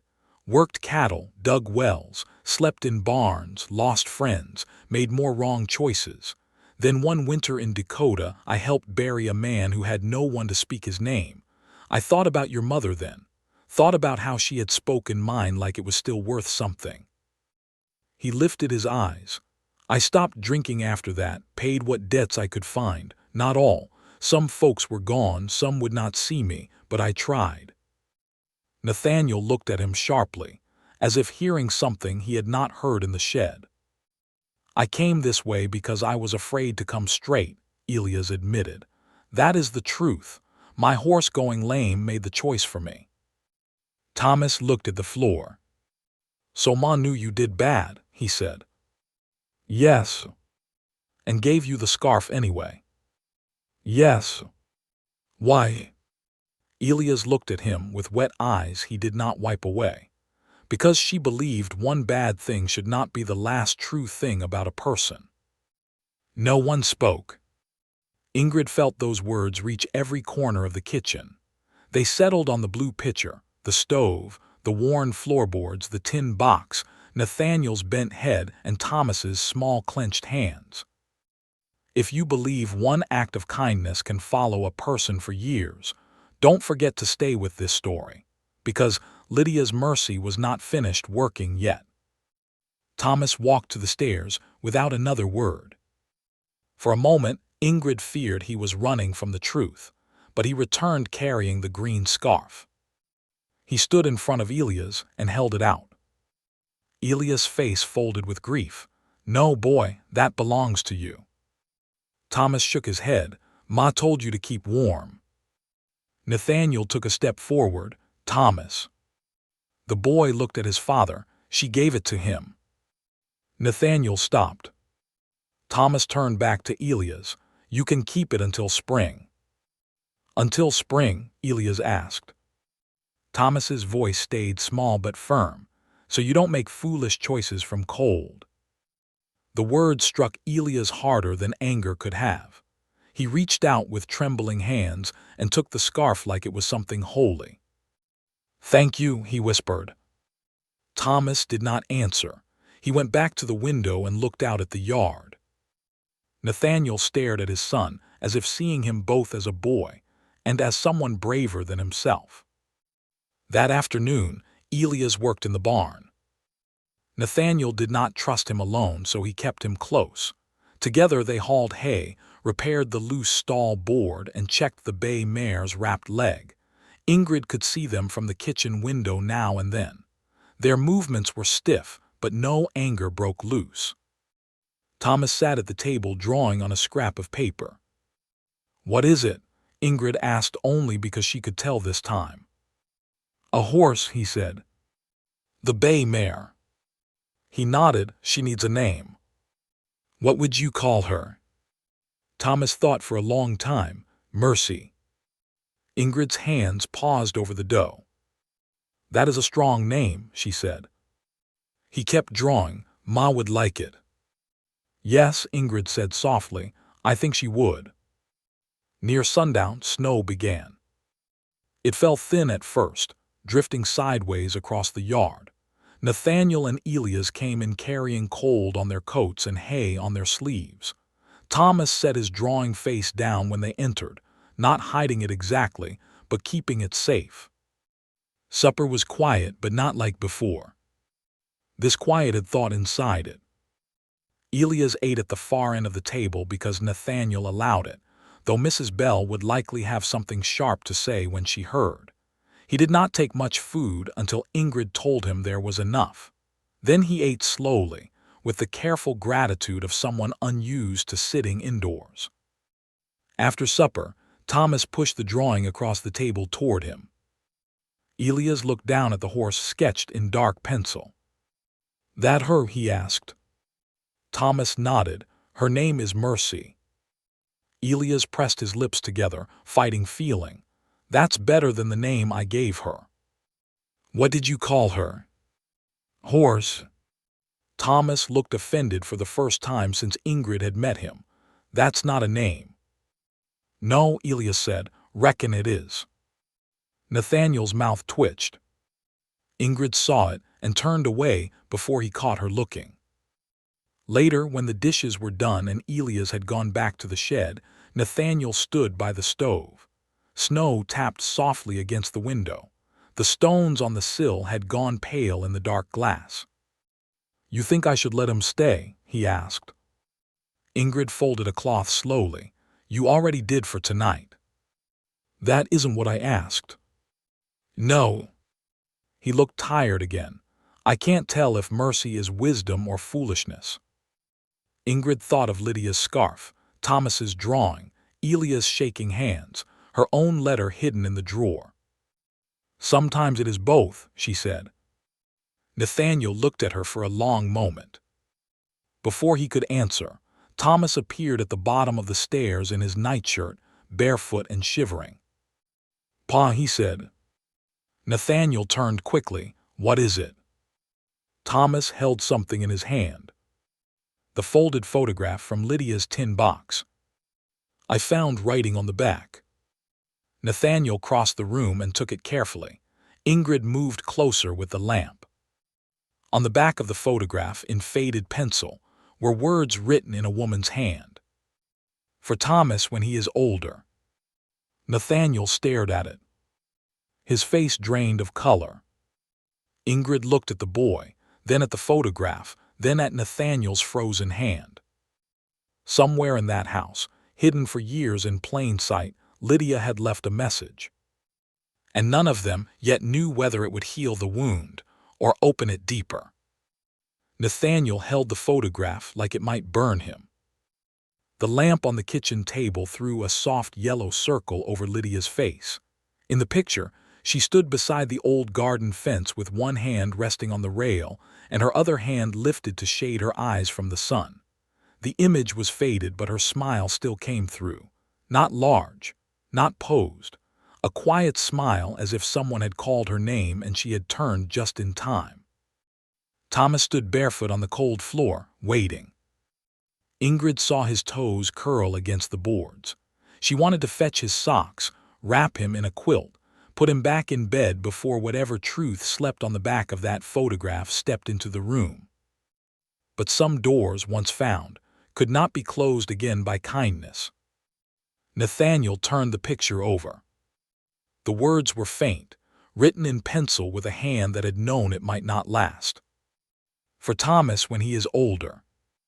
Below that was another line, smaller. "Ask your father about the blue shutters." Nathaniel did not speak. Thomas looked from the photograph to his father. "What does it mean?" The silence that followed was different from all the silences before it. It was not grief, it was guilt. Ingrid felt it settle on Nathaniel's shoulders. He placed the photograph on the table, then rubbed both hands over his face. When he lowered them, he looked older than he had that morning. "The blue shutters," he said slowly, "were your ma's idea." Thomas frowned. "Elia said that." "Yes." "Why did she write it?" Nathaniel looked toward the dark window, where snow slid down the glass like slow tears. "Because I took them down." Thomas waited. Nathaniel swallowed, "And I never put them back." The boy's confusion deepened. "Because one broke." "That is what I told people." Ingrid remained near the stove, still as the cast iron. She understood now that the photograph was not about paint or shutters. Lydia had left behind a trail for the people she loved, trusting that one day they might be brave enough to follow it. Nathaniel pulled out a chair and sat. The sound of it scraping the floor made Thomas flinch. "Put your socks on," Nathaniel said, his voice rough. Thomas did not move. "Please," Nathaniel added. That word made the boy obey. He hurried upstairs and came back wrapped in a quilt, socks on his feet, the photograph still waiting on the table. Nathaniel looked at Ingrid. "You don't have to stay for this." She met his eyes. "No." It was answer enough. Thomas climbed into the chair across from his father. The quilt bunched around his small shoulders. He looked even younger beneath it, yet his eyes were steady. Nathaniel picked up the photograph again. "Your ma painted those shutters the summer before she got sick. Bright blue, too bright, I thought. You could see the house from half a mile down the road. She said that was the point. She said a home ought to look like it was glad to be found." Thomas listened without blinking. "I told her it looked foolish," Nathaniel said. The confession came quietly, but the shame in it was sharp. Ingrid's hands folded together. Nathaniel stared at the photograph. She laughed at first, said foolish might be better than lonely, but I kept at it, said folks would talk, said the color would fade, said there was too much work to do for painting boards blue like some town lady's porch. His mouth tightened. She stopped arguing after a while. Thomas's voice was small. Did she cry? Nathaniel closed his eyes. Yes. The word was nearly nothing. But it was enough. Thomas looked down at the quilt in his lap. Nathaniel's voice grew rougher. After she died, one shutter cracked in a storm. I took it down. Then I took the others down too. I told myself it was because they didn't match anymore. But the truth is, I could not bear seeing something she had wanted after I had made her feel wrong for wanting it. Ingrid looked toward the kitchen window. The stones sat in their quiet row, little witnesses to all that had been removed in the name of surviving. Thomas touched the photograph. Why did she want me to ask? Nathaniel breathed out slowly. Because she knew I would not tell you unless I had to. No one spoke. Then Thomas asked, was Ma foolish? Nathaniel's face broke. Not fully, not in a loud way, but something cracked behind his eyes. No, he said, no, son, she was not foolish. Then why did you say it? Nathaniel looked at his hands. Big hands, working hands. Hands that had built fences, broken soil, carried a sick wife, and still failed to hold the small dream she had placed before him. Because I was proud, he said. Because I thought a man showed strength by keeping things plain and useful. Because I did not understand that beauty can keep a heart alive when work is not enough. Thomas turned the photograph over and looked at his mother's face. Can we put them back? Nathaniel looked up. The question stood between them, simple and impossible. The old ones are gone, Nathaniel said. Can we make new ones? For the first time that night, Nathaniel looked afraid of hope. Snow tapped against the glass. The stove ticked softly. Upstairs, the house waited. Yes, he said at last, if you want that. Thomas's mouth tightened the way it did when he was trying not to show too much feeling. I want blue. Nathaniel nodded, then blue. Ingrid turned away then and stirred the stove, though it did not need stirring. A person deserved privacy when forgiveness first entered the room, even if it arrived only as a color. The next morning, Mercy Creek lay under 4 inches of snow. Nathaniel did not go to the far field. He did the barn work early, then came inside with frost on his beard and a purpose in his step. Thomas had barely finished breakfast when his father said, "Get your coat." Thomas looked up. Why? We're going to the shed. Ingrid wrapped bread in cloth for them and handed Nathaniel his gloves. What are you looking for? She asked. Boards. She nodded. Then take the short saw, the long one catches near the handle. He paused, looking at her. You notice that? I notice things that argue with hands. A tired smile almost came. You and every tool in this place ought to get along fine then. Thomas looked between them, and for one brief moment, his face changed. He looked like a boy hearing adults speak without pain underneath the words. Nathaniel and Thomas spent the morning in the shed, measuring old planks and sorting through hinges. Ingrid saw them through the window, their breath clouding in the cold air. Elias came from the barn after feeding Mercy and stood at the shed doorway, careful not to enter until invited. Nathaniel looked up from the boards. There was a pause. Then he handed Elias the saw. It was not forgiveness, but it was work. And work on that farm was the first bridge a man was allowed to cross. By noon, 3 shutters lay across sawhorses in the shed, rough but sound. The 4th needed a better plank, so Nathaniel went to the back wall where old lumber leaned in a dusty stack. Thomas held the lantern while Elias moved pieces aside. Ingrid brought them hot coffee and bread near midday. She found the three of them standing around something half hidden behind the lumber. Not a board. A small wooden box. Nathaniel's face had gone still. "What is it?" Ingrid asked. Thomas crouched beside it. "There's writing." Nathaniel wiped dust from the lid with his sleeve. In faded black paint were two words. Lydia's colors. No one moved. Elias removed his hat. Nathaniel opened the box slowly. Inside were little jars of paint, dry at the edges but still sealed, a folded rag, two brushes wrapped in cloth, a chipped white cup with blue stains along its rim, and at the bottom, beneath everything, a thin book tied with string.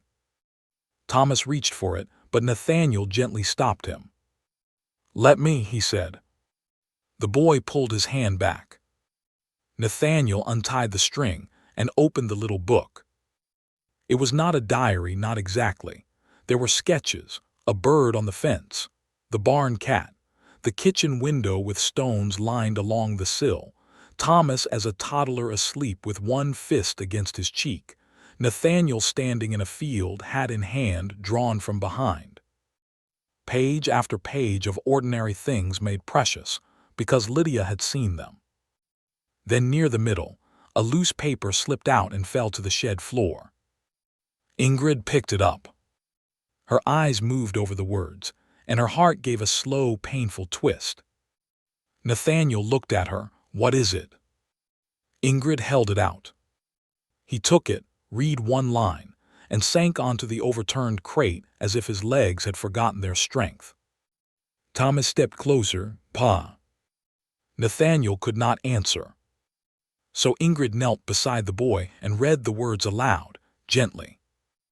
"Nathaniel thinks blue shutters are foolish, but one day Thomas will know why I painted them. I wanted him to grow up knowing this house was not only a place for work. It was a place where joy had once been brave enough to show its face." The shed was silent. Elias turned away, wiping at his eyes with the heel of his hand. Thomas stood very still. Then he looked at the gray house through the open shed door, plain boards, bare windows, smoke rising from the chimney into the white sky. "She wanted me to know joy?" he asked. Nathaniel pressed the paper against his knee. "Yes." Thomas looked back at his father. "Did you know?" Nathaniel shook his head. "No." But Ingrid wondered if that was fully true. Sometimes people knew something without letting themselves understand it. Sometimes a wife spoke 100 times in small ways, and a husband heard only after she was gone. That afternoon, the house filled with work. Nathaniel repaired the fourth shutter. Elias sanded rough edges near the barn door. Thomas sorted the old paint jars, though most had gone too dry to use. Ingrid found one jar of blue that could still be softened with oil and patience, and she worked at it slowly near the stove. The color came back little by little. Not bright at first. Then deeper. Then alive. Thomas watched the spoon move through the thick paint. "Is that the same blue?" Ingrid held the cup toward the light. "I think it remembers." The boy seemed to accept that. By evening, one shutter had its first coat. The blue looked startling against the gray shed wall, like a piece of summer pulled from a memory and laid across winter boards. Nathaniel stood looking at it for a long time. "Too bright?" Ingrid asked softly. He shook his head. "No," he said, "not bright enough." Thomas smiled. It was small, almost hidden, but it was there. That smile did more to warm the room than the stove. "Tell me in the comments, would you have painted the shutters blue again, even if the whole town came by to stare?" The next 2 days passed in sawdust, paint, and quiet purpose. Mrs. Bell arrived on the second afternoon and stopped dead in the yard when she saw Elias holding a shutter upright, while Nathaniel brushed blue across the slats. "Well," she said, hands on hips, "either I have gone blind or Lydia Ward has started haunting this place with a paint pail." Nathaniel looked at his aunt. Maybe she has. Mrs. Bell's sharp mouth softened before she could hide it. Good, took her long enough. She said nothing against Elias at first, though her eyes told him plainly that she had not decided whether he deserved indoor air. But when Thomas came out carrying the next brush, Mrs. Bell looked at the boy's face and kept her judgment behind her teeth. That evening, Ingrid made soup with barley and carrots, and Mrs. Bell stayed to eat. The table was crowded for the first time since Ingrid had arrived. Nathaniel, Thomas, Ingrid, Mrs. Bell, and Elias at the far corner, sitting like a man ready to be sent away at any moment. Thomas spoke 3 times without being asked. Once about the paint. Once about Mercy's leg. Once to correct Elias, who called the shutters purple in the lamplight. They're blue, Thomas said firmly. Elias held up both hands. Blue, then, the finest blue in Minnesota. Nathaniel's mouth twitched. Mrs. Bell saw it and looked down into her soup, hiding her own smile. After supper, Ingrid stepped onto the porch for air. The cold met her face, clean and sharp. Above her, stars pricked through the dark sky. The blue shutters leaned, drying in the shed, out of sight but not out of mind. Nathaniel came out a moment later. For a while, they stood without speaking. You were right, he said at last. Ingrid looked ahead. About what? The house needed more than someone to cook. She folded her hands inside her shawl. So did I. He turned toward her. It was the closest she had come to saying she needed anything.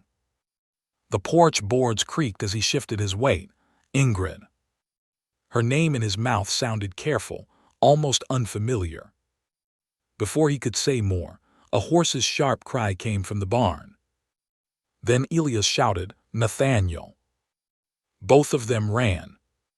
Thomas appeared at the door behind them, quilt around his shoulders, eyes wide. In the barn, Mercy thrashed against the stall wall, her injured leg caught in a broken lower rail. Elias was inside the stall, trying to calm her, but the frightened horse struck the boards again and again. Nathaniel grabbed the stall gate. Get out of there, he shouted. Elias did not move. She'll break the leg if I leave her. Ingrid saw the broken rail, saw the bloodless scrape, saw the wild terror in Mercy's eyes. She also saw Thomas at the barn door, frozen by fear, watching the horse named for the very thing they had all begun to need. Then Mercy reared again. The lantern swung hard from its hook, and the barn filled with a dangerous, dancing light. The lantern swung once, twice, then struck the barn post with a sharp metallic cry. For one terrible second, the flame inside flared against the glass, turning Mercy's frightened eyes bright gold. The horse screamed again and slammed her body sideways, trying to pull her trapped leg free. The broken rail bit tighter. Lantern, Nathaniel shouted. Ingrid moved before fear could stop her. She caught the lantern chain with both hands just as it swung back from the post. Heat licked through the metal handle into her fingers, but she held on and lifted it down from the hook. The flame shuddered behind the glass. If it fell into the straw, the whole barn could go up before anyone had time to breathe. Thomas stood frozen at the entrance, his quilt dragging in the dirt. Thomas, Ingrid called, keeping her voice steady, stepped back from the door. He did not move. His eyes were fixed on Mercy, on the trapped leg, on Elias inside the stall with one hand pressed to the horse's neck and the other reaching toward the broken rail. Thomas, Ingrid said again, softer now, look at me. The boy's eyes jerked toward her. Back 3 steps, count them. His lips parted, then barely heard over the horse's snorting, he whispered, 1. He stepped back. 2. Another step. 3. He stopped outside the barn door, shaking but safe. Nathaniel had grabbed the stall gate and was trying to get inside, but Mercy's body blocked the opening. Elias was pinned near the wall, His shoulder pressed hard against the boards. One wrong kick could break him. "Pike, get low," Nathaniel ordered. "If I get low, she'll come down on me," Elias called back. Mercy tossed her head, white foam at her mouth. Her injured leg trembled where it was caught beneath the rail. The more she fought, the worse it would be. Ingrid set the lantern on the packed dirt far from the straw, then moved to the side of the stall. She had not grown up on this farm, but she knew frightened animals. Fear was the same in every country. It made eyes wide, breath sharp, and bodies foolish with survival. "Mercy," she said. The horse did not hear her. Ingrid stepped closer. "Mercy." Nathaniel looked at her. "Stay back." "No." His face flashed with anger. "Ingrid." "She knows your fear," Ingrid said. "All of you are shouting." That struck him silent. She came to the rail beside the mare's head. Mercy jerked once, but Ingrid did not reach for her. She only stood near enough for the horse to sense a body that was not fighting her. "Easy, girl," Ingrid murmured. "You are not dying tonight. No, you are not." The horse's ears twitched. Elias looked at Ingrid, then began speaking low too, though his voice shook.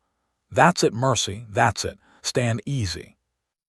Nathaniel took a breath and forced his own voice down. "Pike, when she settles, I'll lift the rail. You pull her leg straight back, not sideways." "I know." "Do you?" Elias' eyes flashed. "I know enough to be scared." That answer carried more truth than pride.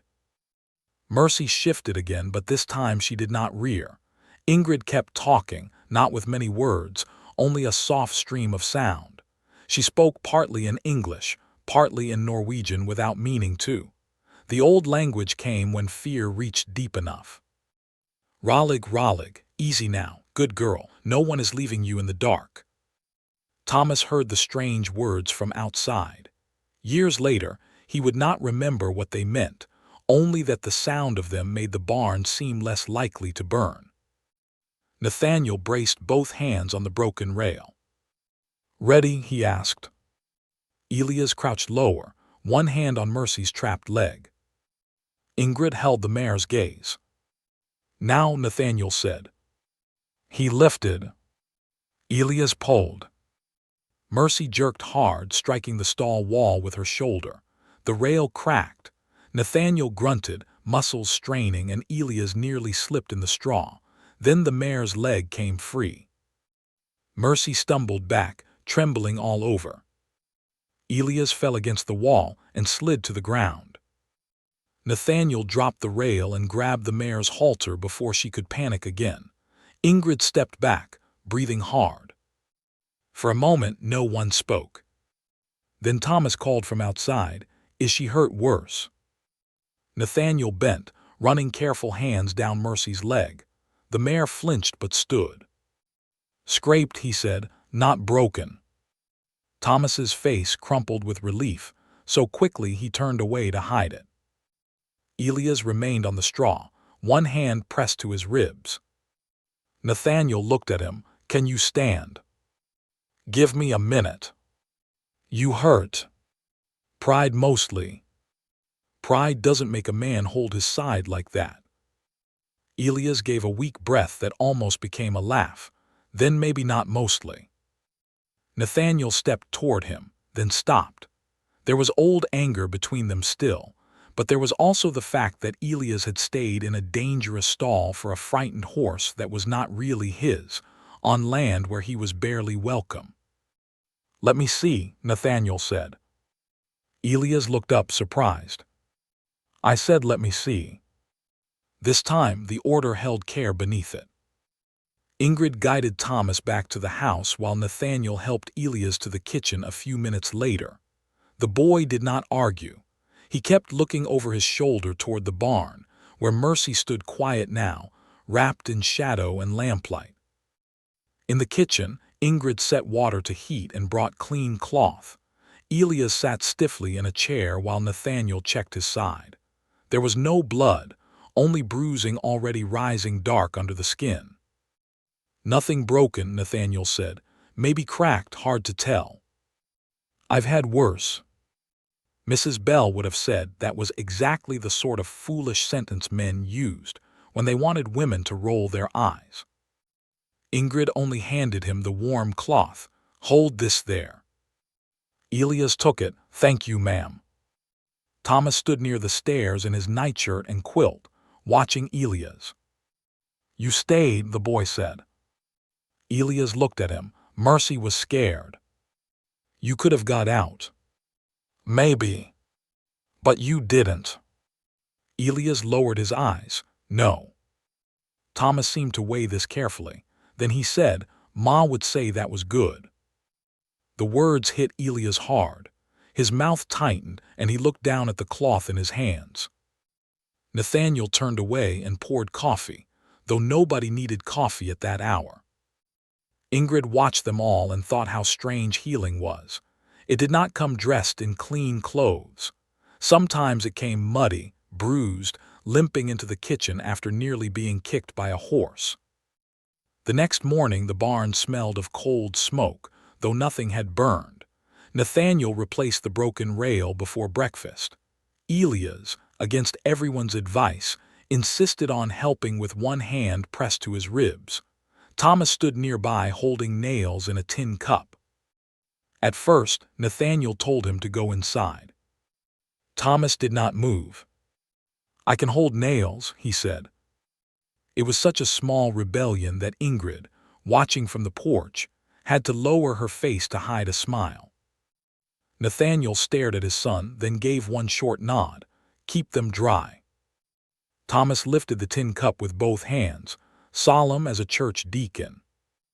By noon, the stall was repaired stronger than before. Mercy stood calmly inside, her injured leg wrapped fresh. Elias spoke to her now and then, calling her by name as if he had never once thought horse was good enough. The blue shutters dried in the shed, waiting for their second coat. The house still looked gray, but not for long. A secret brightness was preparing itself just beyond the yard. Word of Elias Pike's return spread through Mercy Creek faster than smoke through pine boards. On Tuesday, Mr. Bram the blacksmith came by to shoe one of Nathaniel's workhorses and asked more questions than the job required. On Wednesday, Mrs. Bell arrived with a basket of biscuits and the kind of expression that meant she had heard every version of a story and believed none of them fully. Cora Whitcomb says you've taken in a thief, she told Nathaniel while standing in the kitchen with her shawl still on. Thomas sat at the table, his pencil frozen over his schoolwork. Nathaniel did not look up from repairing a harness strap. Cora Whitcomb says many things. She says it loudly. Doesn't make it scripture. Mrs. Bell's mouth twitched. No, but loud fools can still cause quiet trouble. Elias was outside splitting wood. Through the window, Ingrid saw him pause, axe lowered. He had heard enough. Mrs. Bell followed Ingrid's gaze and sighed. I'm not saying send him off hungry. I am saying be ready. Folks remember grain going missing. Folks remember Lydia speaking kindly of him too. Some remember both and don't know which one makes them angrier. Nathaniel pulled the strap tight. He admitted what he did. To you. To Thomas. Mrs. Bell looked at the boy. Her face softened, then sharpened again because softness embarrassed her. That is something, she said. Thomas put down his pencil. He helped Mercy. Mrs. Bell looked at him. Thomas's voice was not loud, but he did not look away. He could have left the stall. He didn't. The kitchen went quiet. Mrs. Bell took off her gloves slowly. Well, she said, then Cora Whitcomb can chew on that a while. Thomas went back to his work, but Ingrid saw the small strength that had entered his shoulders. Later that afternoon, Ingrid found him in the shed, standing before the blue shutters. He was not touching them, only looking. They will see from the road, he said. Yes. Mrs. Whitcomb will see. Most likely. She will say something. Most likely. Thomas looked up at her. Will Pa take them down again? Ingrid crouched beside him, not in the false way adults often crouch to children, but because the paint cans were on the floor and she had reason to be there. "No," she said, "not this time." "How do you know?" Ingrid looked toward the house, where Nathaniel stood at the porch fixing a loose hinge, his body turned against the wind. "Because this time he knows what they mean." Thomas accepted that, but his face remained troubled. "What if people laugh? Then the shutters will still be blue." He thought about this. Can something stay true when people laugh at it? "Yes," Ingrid said. "Often that is how you know it matters." He looked back at the shutters. That evening Nathaniel came in later than usual. Snow had begun again, light and slanting. His coat was dusted white across the shoulders. He held a small paper sack and set it on the table in front of Thomas. The boy looked at him suspiciously. "What is it?" "Open it." Thomas untied the string. Inside lay 2 new paintbrushes, small enough for his hand. He stared at them. Nathaniel removed his hat.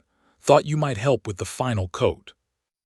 Thomas touched the wooden handles, as if they were made of something finer than gold. "I can paint them. If you mind the grain and don't leave drips." "I won't." "I know." Those 2 words did something to Thomas's face. Ingrid turned back to the stove, but not before she saw the boy blink hard and tuck the brushes close to his chest. The next morning they painted. Nathaniel laid the shutters across the sawhorses. Elias mixed the softened blue with careful patience.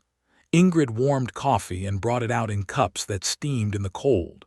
Thomas stood between his father and the workbench, brush in hand, tongue pressed to the corner of his mouth as he dragged color along the wood.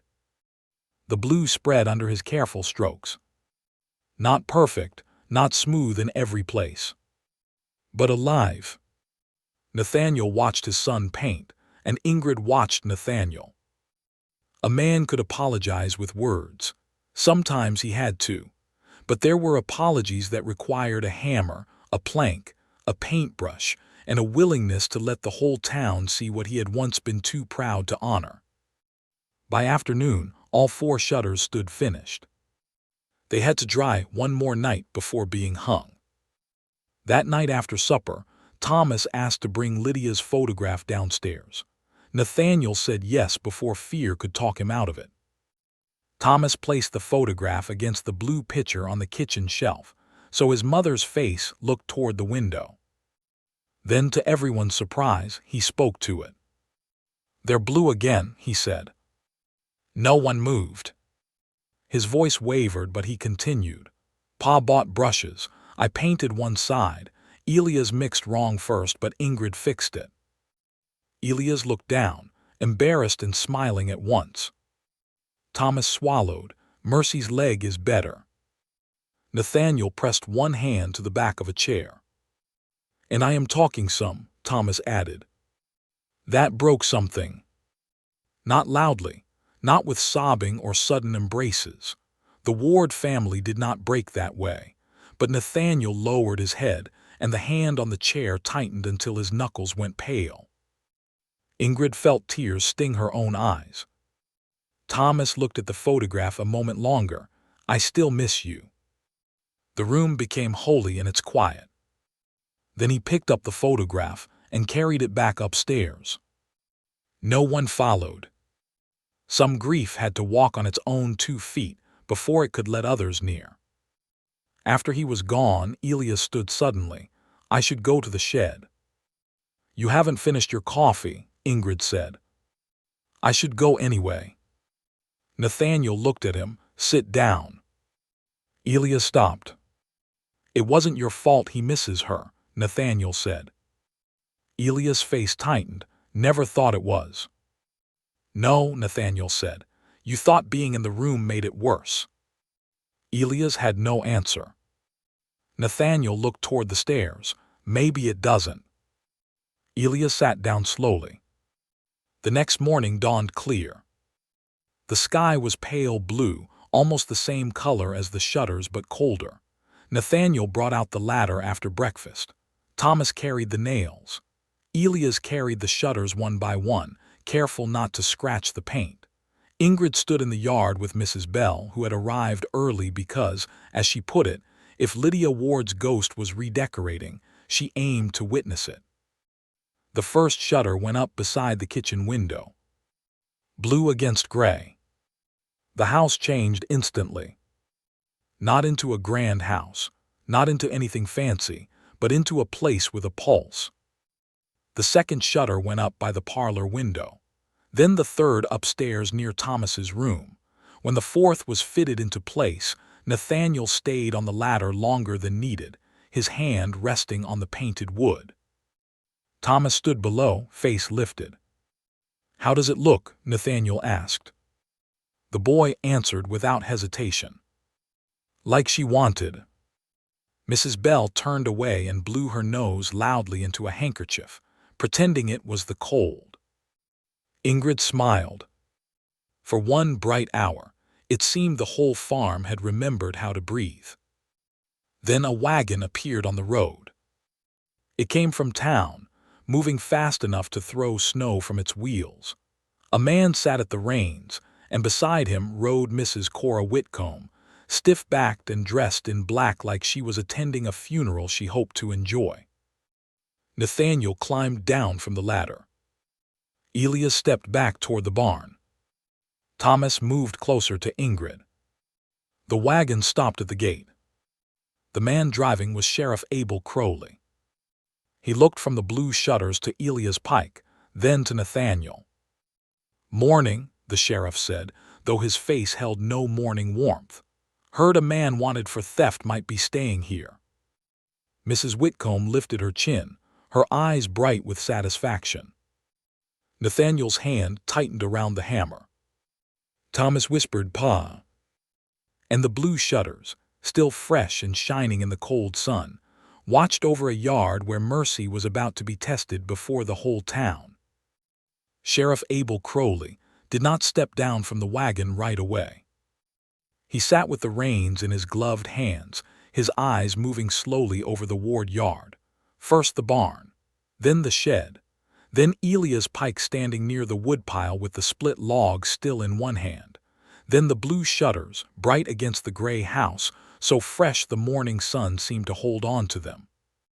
Mrs. Cora Whitcomb sat beside him like a crow on a fence rail. Her black dress was too fine for a farm visit, her hat pinned too straight, her mouth pressed into the shape of someone who had already judged the matter and was only waiting for the world to agree. Nathaniel stood at the foot of the ladder, hammer in hand. Thomas stayed close to Ingrid but not behind her. That mattered. He was frightened, yes. Ingrid could feel it in the way his sleeve brushed her skirt and trembled, but he did not hide. The sheriff finally climbed down. "Morning, Nathaniel," he said. "Sheriff." Crowley looked toward Elias Pike. Elias set the split log down carefully. "Yes, sir." "Been some years." "Yes, sir." Mrs. Whitcomb's eyes sharpened at that answer. Nathaniel lowered the hammer to his side. "What is this about?" The sheriff took a folded paper from inside his coat. "Mrs. Whitcomb came to my office after church talk made its rounds. Said a man who stole from your storehouse years back was living on your land." "I did not say living," Mrs. Whitcomb corrected. "I said hiding." Elias looked down. Nathaniel's jaw tightened. "He is not hiding, he's working." "A thief often does both," Mrs. Whitcomb said. Ingrid saw Thomas's fingers curl around the edge of her apron. She gently placed one hand over his, not to silence him, only to steady him. Sheriff Crowley glanced at Mrs. Whitcomb, then back at Nathaniel. "You reported grain stolen 4 years ago." "I did." "And you named Elias Pike." Nathaniel's eyes moved toward Elias, then returned to the sheriff. "I told you I suspected him." "You said he left the same night." "He did." Crowley unfolded the paper. No formal charge was pressed because Mrs. Ward came to my office the next morning and asked me not to pursue it unless you signed complaint. Nathaniel went still. Thomas looked up at his father. Mrs. Whitcomb made a small sound of satisfaction. There, even Lydia knew something had been done. Nathaniel ignored her. His eyes stayed on the sheriff. Lydia went to your office. Crowley looked uncomfortable. She did. She never told me. No, reckon she didn't. Elias closed his eyes, as if another debt had just been laid at his feet. Nathaniel's voice lowered. What did she say? Crowley shifted the paper between his hands. She said the grain could be repaid by labor or coin if the man ever returned. She said calling the law down on a hungry fool might satisfy anger, but it would not restore what was lost. Mrs. Whitcomb sniffed. That poor woman was always too tender. Nathaniel turned toward her then, and the look on his face made her mouth close. My wife was many things, he said. Poor was not one of them. The yard went quiet. Even the sheriff looked away, as if that sentence deserved space. Thomas stared at his father with wide eyes. Ingrid felt something move through the boy, a small strength finding its way to stand. Crowley cleared his throat. Point is, no charge was signed then, but if you want to sign one now, Nathaniel, I can take him in. Elias did not argue. He did not plead. He stood in the snow with his shoulders squared and the green scarf around his neck, the red stitching bright against his worn coat.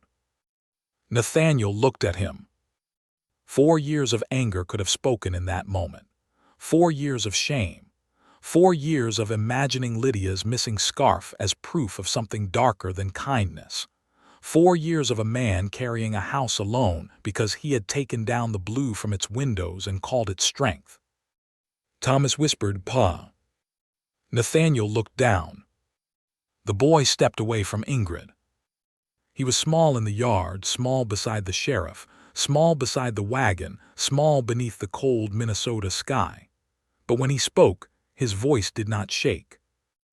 Ma said one bad thing should not be the last true thing.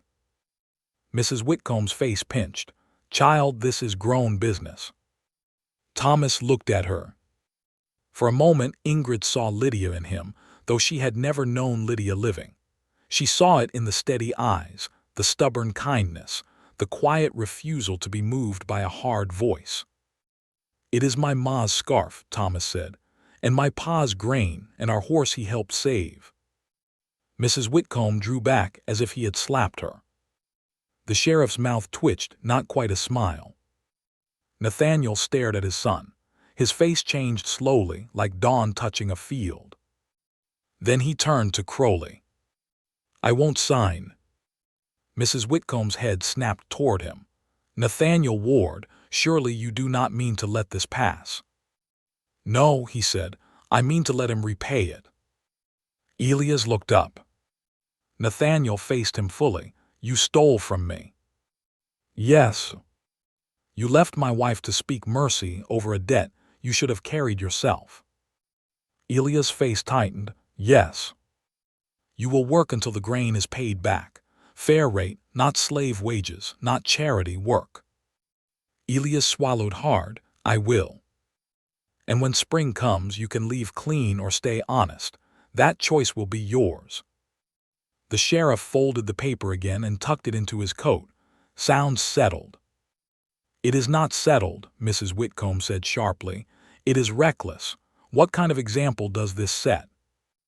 Ingrid felt Thomas stiffen. Nathaniel lifted his hammer, not in threat, but as a man lifts a thing that reminds him he has work to finish. It sets the example my wife left, he said. Mrs. Whitcomb's eyes darted to the blue shutters. She looked at them as if they had personally offended her.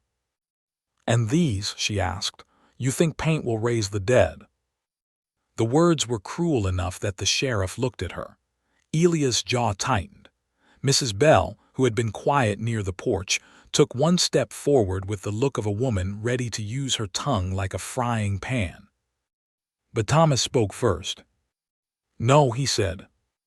Everyone turned. The boy looked at the house, then at Mrs. Whitcomb. They helped the living remember. Ingrid could not breathe for a moment. Nathaniel's eyes shone, but he did not look away from his son. Mrs. Whitcomb had no answer that would not reveal her heart, so she gathered her skirt and turned back toward the wagon. "Come, Sheriff, I have done what conscience required." Sheriff Crowley looked doubtful about the conscience part, but he climbed onto the wagon. Before leaving, he tipped his hat toward Thomas. "Fine shutters." Thomas looked down, but Ingrid saw the shy pride in his face. The wagon rolled away toward town, carrying Mrs. Whitcomb's stiff back and unsatisfied anger with it. For a while, no one in the yard moved. Then Mrs. Bell blew out a breath. "Well, that woman has enough vinegar in her to pickle the county." Elias gave a startled laugh, then winced and pressed his side. Thomas smiled. Nathaniel looked up at the fourth shutter, still waiting to be secured. "Hand me the nails," he said. Thomas grabbed the tin cup and carried it to him. The work resumed. There was something beautiful about that. Not the loud kind of beauty that begged to be noticed, but the better kind. A sheriff had come. Shame had stood in the yard. Gossip had put on gloves and ridden a wagon, and still the shutter had to be hung. Nathaniel climbed the ladder. Thomas held the nails. Elias steadied the wood from below. Ingrid stood beside Mrs. Bell, watching the blue settle into its place beside Thomas's upstairs window.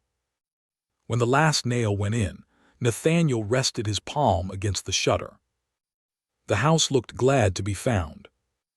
If this moment touched your heart, stay with the story, because mercy had survived the town's judgment, but one final secret was still waiting inside Lydia's little box. That night, the ward kitchen held more warmth than Ingrid had ever felt in it. Not only from the stove, though the fire burned well. Not only from the soup, though Mrs. Bell had stayed and declared it needed more pepper while eating 2 bowls. It was the warmth of people who had faced a hard thing together and were not quite strangers to one another afterward. Elias sat at the table without needing to be told. He still chose the far corner, but not as far as before. Thomas kept looking toward the window, where the dark outside made the stones and Lydia's tin box reflect back into the room. Every now and then, his eyes went to the fresh blue frame visible through the glass. Nathaniel noticed. After supper, he said, "Tomorrow we'll paint the well cover." Thomas looked up, blue. Nathaniel nodded, "If there's paint enough." Thomas glanced at Ingrid. "There will be," she said. Mrs. Bell snorted. "This place will look like a Swedish church by spring." "Norwegian," Thomas said. Everyone looked at him. He lowered his eyes but continued, "Ingrid is Norwegian." Mrs. Bell lifted both hands. "Pardon me, Mr. Schoolmaster." Elias laughed into his coffee. Even Nathaniel smiled. It was brief, but no one missed it. Later, after Mrs. Bell went home and Elias returned to the shed, Thomas asked to take Lydia's tin box upstairs. Nathaniel hesitated only a moment before saying yes. The boy carried it with both hands, but halfway up the stairs he stopped. "Can we look again tomorrow?" he asked. Nathaniel looked at Ingrid, then back at Thomas. "Yes." "All of us?" The question was soft. "All of us," Nathaniel said. Thomas nodded and continued upstairs. That night Ingrid could not sleep.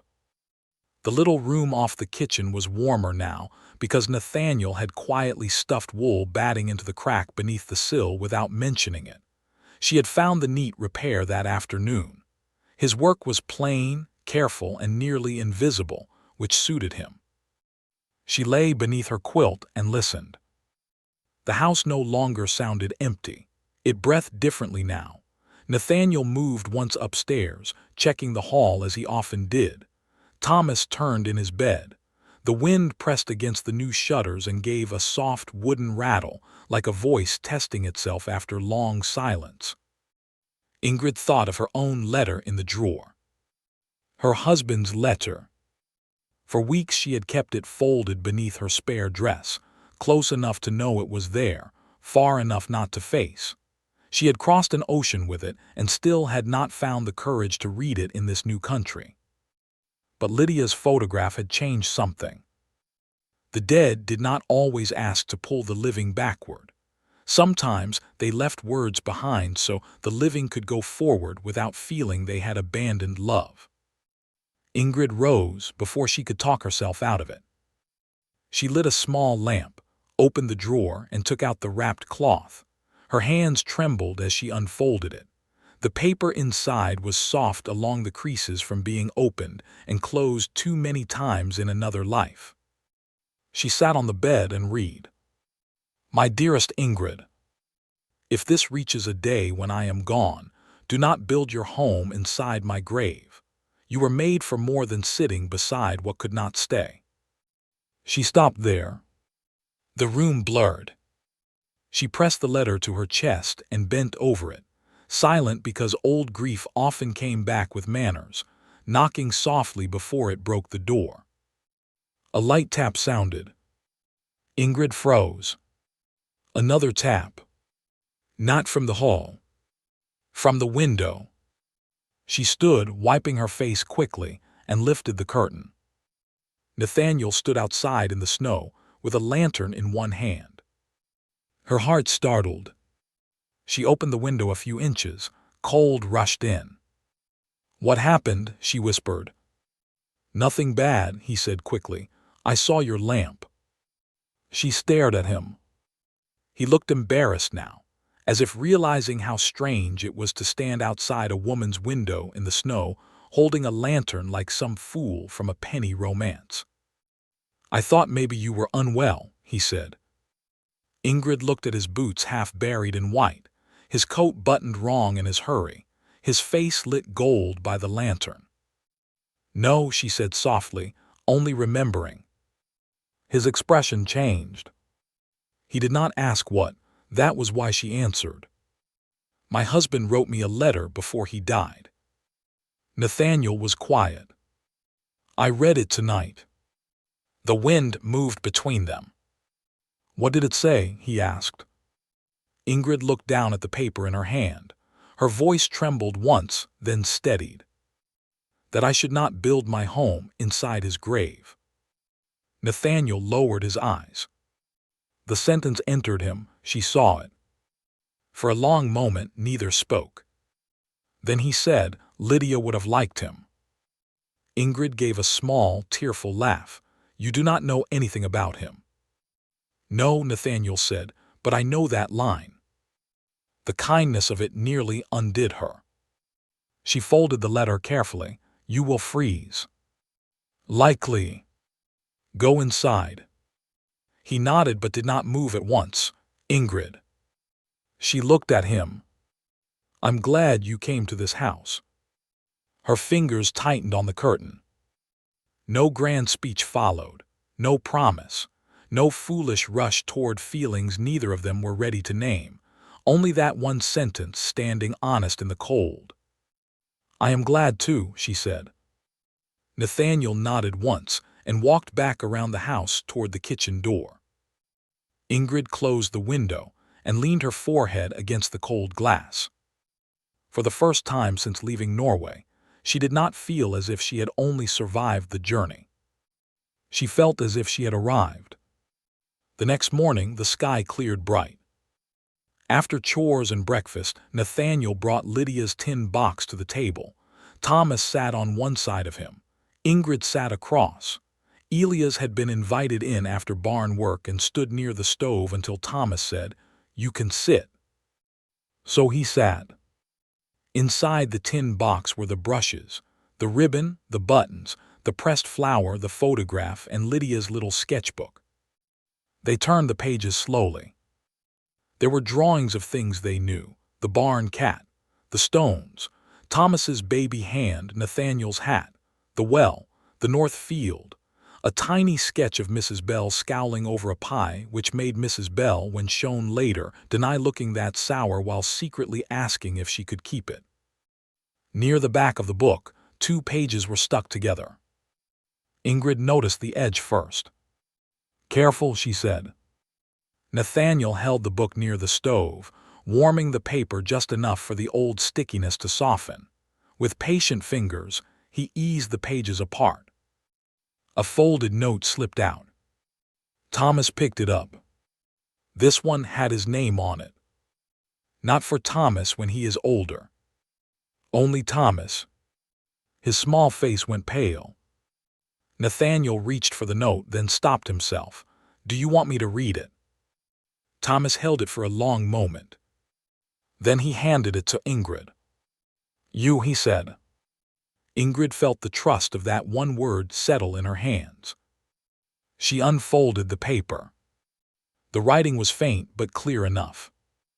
"My sweet Thomas, if you find this, it means one of my hiding places worked better than I expected. I hope by now you are taller, braver, and still kind to small creatures."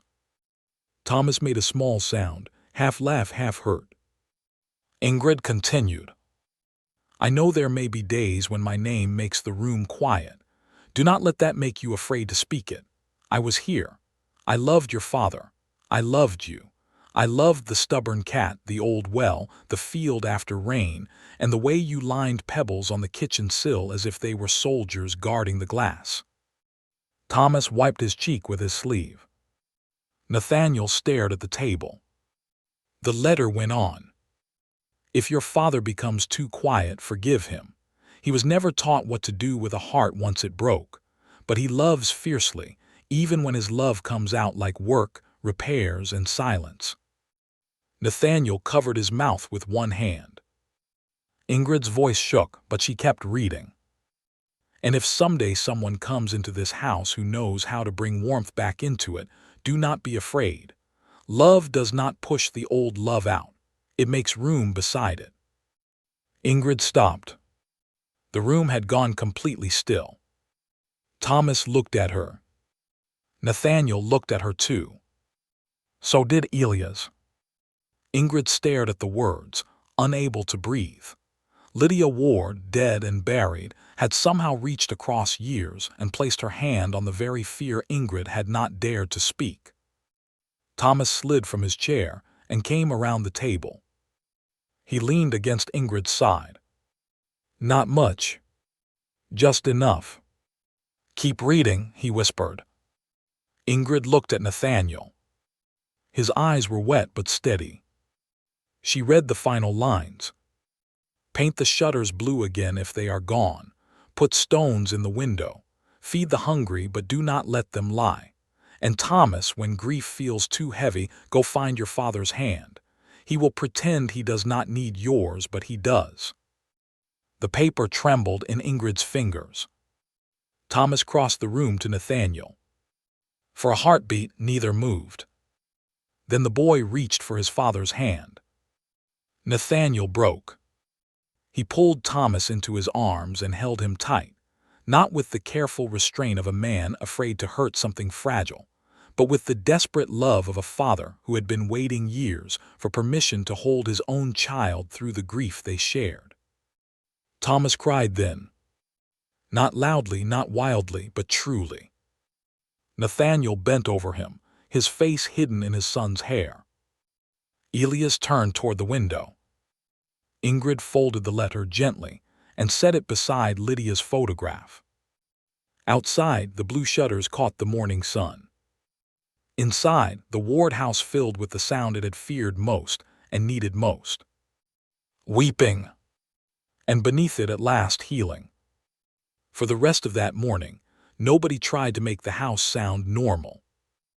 There were dishes to wash, ashes to shake down, floors to sweep, and bread dough waiting beneath a cloth, but all of it seemed to understand that it could wait. The Ward kitchen had held silence for so long that the sound of weeping felt almost frightening, like spring water breaking through frozen ground. Thomas stayed in his father's arms until his tears slowed. Nathaniel did not tell him to hush. He did not say brave boys did not cry. He did not clear his throat and turn away. He held his son with both hands spread firm across his back, as if he feared the years between them might still try to pull the boy out of reach. Ingrid sat quietly, with Lydia's letter folded beside the photograph. She had read the words aloud, but they had not finished speaking. Love does not push the old love out, it makes room beside it. Those words moved through her like a slow bell. For months after her husband died, Ingrid had believed any step away from sorrow was a kind of betrayal. She had thought grief was proof that love had mattered, proof that she had not forgotten his voice, proof that the life they shared had not simply vanished like smoke above a chimney. But Lydia Ward, a woman Ingrid had never met, had known better. The dead did not ask the living to become tombstones. After a while, Thomas pulled back from Nathaniel and wiped his face with both sleeves. Mrs. Bell would have scolded him for that if she had been there, then handed him a handkerchief while pretending not to cry herself. Nathaniel brushed the boy's hair from his forehead. His hand was awkward but tender. "I should have held you more," he said. Thomas looked down. "I didn't ask." "I'm your father, you shouldn't have had to." The boy's chin trembled again, but no more tears came. He nodded once, as if placing the apology somewhere safe where he could look at it later. Elias stood near the stove, hat in both hands. His face looked raw with shame and wonder. "I'll go see to Mercy," he said quietly. Nathaniel turned. "Pike." Elias stopped. Nathaniel looked at him for a long moment. "Thank you for staying." Elias blinked. It was not a full forgiveness.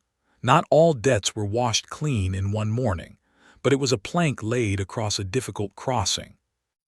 Elias lowered his head. "Thank you for letting me." Then he went outside. The door opened, and cold, bright air swept through the kitchen. For a moment the blue shutters flashed in the winter sun beyond him. Then the door closed again. Thomas climbed onto his chair and pulled Lydia's sketchbook closer. "Can we show Aunt Ruth the letter?" he asked. Nathaniel drew a breath. "If you want." "I want." "Then we will." Thomas touched the edge of the paper, and Mrs. Whitcomb. Nathaniel's face hardened slightly. Ingrid understood the question. It was not only about sharing a letter. It was about whether truth should answer cruelty, whether a dead woman's own words could defend the living choices being made in her name. Nathaniel shook his head. "Your mother's letter is not for proving anything to Mrs. Whitcomb." Thomas thought about that. "She would say it was wrong anyway," he said. "Likely." "Then she doesn't get it." "No," Nathaniel said, "she does not." That seemed to satisfy the boy. Ingrid warmed the coffee and began breakfast again, though morning was nearly gone. Nathaniel carried more wood inside without being asked. Thomas set 3 stones that had been knocked aside back into their neat row on the window ledge. When his small hand passed over the tin box, he paused. Then he added one more thing to the sill. His own carved bird. The one Lydia had painted red along the wing. Nathaniel saw it and said nothing, but his eyes softened. The day moved forward slowly.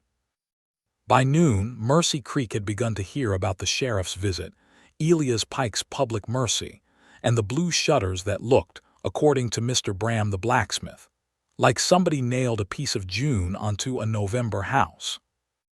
By mid-afternoon, a woman from church stopped by with a loaf of bread and a poor excuse about having baked too much. She looked at the shutters, looked at Ingrid, then said only, "Lydia always did like blue." That was all. But it was enough. The next visitor was Pastor Harlan, who came walking because his old mare had thrown a shoe. He stood in the yard with his scarf whipping around his neck and looked at the house for a long time before knocking. Nathaniel met him on the porch. "I hear there has been trouble," the pastor said. Nathaniel leaned one shoulder against the doorframe. There has been company. The pastor's eyes warmed. Often the same thing. Ingrid heard this from the kitchen and decided she liked Pastor Harlan better than expected. He was invited in for coffee.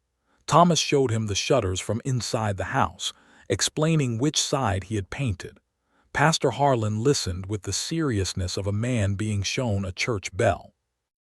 "You have a steady hand," he said. Thomas looked pleased but tried not to. Before leaving, the pastor asked if Nathaniel needed anything. Nathaniel looked around the kitchen, at his son, at Ingrid near the stove, at Lydia's photograph resting beside the blue pitcher, at the stones in the window and the bird among them. "No," he said, then he corrected himself, "not today." Pastor Harlan nodded, as if that was a fine answer. Near dusk, Mrs. Bell arrived, cheeks red from the cold and temper already lit. "Cora Whitcomb has told half the town that this place has turned into a refuge for criminals and foreigners," she announced before removing her shawl. Ingrid lifted an eyebrow, only half. Mrs. Bell stopped, then barked a laugh. Nathaniel looked toward Ingrid with surprise. Thomas grinned into his cup. Mrs. Bell pointed at him. "Don't you grin at me, Thomas Ward. I am angry on behalf of this whole house." "You can sit down angry," Nathaniel said. "Coffee's hot." Mrs. Bell sat. Thomas brought Lydia's letter to her without being told. The older woman took it, saw the handwriting, and lost all the sharpness from her face. "Oh," she whispered. She read slowly. Her lips moved over some lines. When she reached the part about Nathaniel's broken heart coming out as work in silence, she pressed the paper to her chest and looked at him. "She knew you too well," Mrs. Bell said. Nathaniel looked down. "She did. And loved you anyway." His voice was rough. "Yes." Mrs. Bell read the rest. When she finished, she folded it with great care and handed it back to Thomas. The boy watched her. "Are you crying?" "No," she said at once. "You are." "My eyes are leaking from the cold." "In the kitchen." Mrs. Bell narrowed her eyes. "You are talking too much now." Thomas laughed. It was the first true laugh Ingrid had heard from him. Not a polite breath, not a small hidden smile, a laugh. It startled everyone. Thomas seemed startled most of all. He put a hand over his mouth, eyes wide, as if the sound had escaped without permission. Then Nathaniel laughed too. Only once, low and broken but real. Mrs. Bell gave up pretending and wiped her face. Ingrid turned toward the stove because her own tears had risen again, and she did not want Thomas to think every good sound had to be answered with crying. But in that room, laughter and tears seemed to belong to the same family. That night after Thomas went upstairs, Mrs. Bell lingered by the door. She looked at Ingrid in that sharp measuring way she had used on the first day, but this time there was warmth beneath it. "You've done good here," she said. Ingrid shook her head. "They were ready." "No," Mrs. Bell said, "they were stuck. There's a difference." Nathaniel stood near the table, listening. Mrs. Bell tied her shawl. "Lydia always said this house needed another woman's hand, but I was too old and too bossy for the work." "You are not too old," Ingrid said. Mrs. Bell looked pleased despite trying not to. "But I am bossy." "Yes." Nathaniel coughed into his hand. Mrs. Bell gave him a look. "Don't you start breathing opinions over there." For once the kitchen did not fall quiet after a joke. The warmth remained. When Mrs. Bell left, Nathaniel walked her to the wagon. Ingrid stayed at the sink, but she saw through the window as the older woman touched Nathaniel's arm before climbing up. Whatever she said made him lower his head. When he came back inside, snow clung to his hat. "She told me not to be a fool," he said. Ingrid dried a plate. "About Elias." "No." He did not explain. Ingrid's hands paused. Nathaniel removed his coat and hung it by the door. The green scarf was not there. Elias still wore it in the shed and barn. But Lydia's old shawl, the one that had hung unused since Ingrid's first day, remained on its peg. Nathaniel looked at it. "I think that should go upstairs," he said. Ingrid followed his gaze, to Thomas. He nodded, "if he wants it." Together they took it down. The shawl was soft, worn thin at the edges, carrying only the faintest trace of lavender and smoke. Nathaniel held it carefully, as though it were a sleeping thing. Thomas was still awake when they knocked. He sat up in bed, the green scarf folded beside his pillow, and the carved animals arranged along the windowsill. The new blue shutters framed the dark glass behind them. Nathaniel held out the shawl. "This was your ma's," he said. "It can stay here if you like." Thomas reached for it slowly. He pressed it to his face. This time he did not fight the tears that came, but they passed softly. He laid the shawl across the foot of his bed, then moved the carved bird to sit on top of it. "Will it make you sad if I keep it?" he asked. Nathaniel sat on the edge of the bed. "Yes." Thomas's face fell. "But it will make me glad too," Nathaniel said. "Both can live in the same room." Thomas looked at him, then he nodded. Ingrid stood in the doorway, her heart aching with the beauty of that answer. When she turned to leave, Thomas said, "Ingrid." She looked back. "Did your husband have things?" The question was innocent and sudden. Nathaniel glanced at her, pain and apology in his eyes, but Ingrid shook her head slightly. It was all right. "Yes," she said, "a letter, a watch that no longer runs, a book of hymns." "Do you keep them hidden?" "I did." Thomas waited. "I don't think I will now." He looked at the shawl. "You can put one thing on our window if you want." "Our window." The word struck her so deeply she could not answer at first. Nathaniel heard them too. She saw it in his face. "Thank you," Ingrid said. That night she placed her husband's old watch on the kitchen windowsill, beside Lydia's stones. It was small, silver, and stopped forever at 4:10. The time meant nothing to the Wards. It meant everything to Ingrid. It was the hour her husband had died, the hour she had once believed her own life stopped too. But now the watch sat among stones, a painted bird, a tin box, and the reflection of blue shutters. Not hidden. Held. The next days brought change that could be seen from the road. The well cover turned blue, then the trim around the porch. Not too much.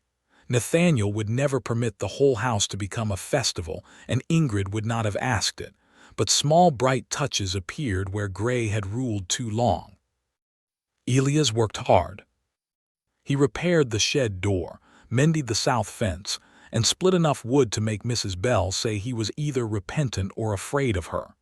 He answered, "Both, ma'am," which made her stare at him for a full 5 seconds before deciding not to dislike him as much.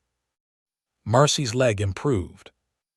Thomas visited her every day after school and told her facts from his lessons. She listened with the patience of horses, which is often better than the patience of people. One afternoon, Ingrid found Nathaniel in the barn brushing Mercy's coat, while Thomas explained longitude to Elias, who looked earnestly confused. "It is lines you can't see," Thomas said. Elias frowned. "Then how does anybody know they're there?" Thomas sighed. "Maps." Elias nodded slowly, seemed suspicious. Thomas gave him a look of deep disappointment. "You need school." Nathaniel turned away, shoulders shaking silently. Ingrid laughed softly from the doorway. The sound made Nathaniel look up. Their eyes met across the barn and something passed between them.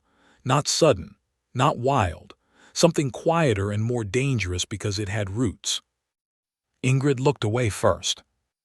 That evening, Nathaniel found her on the porch after supper. The sky was clear, the stars hard and bright.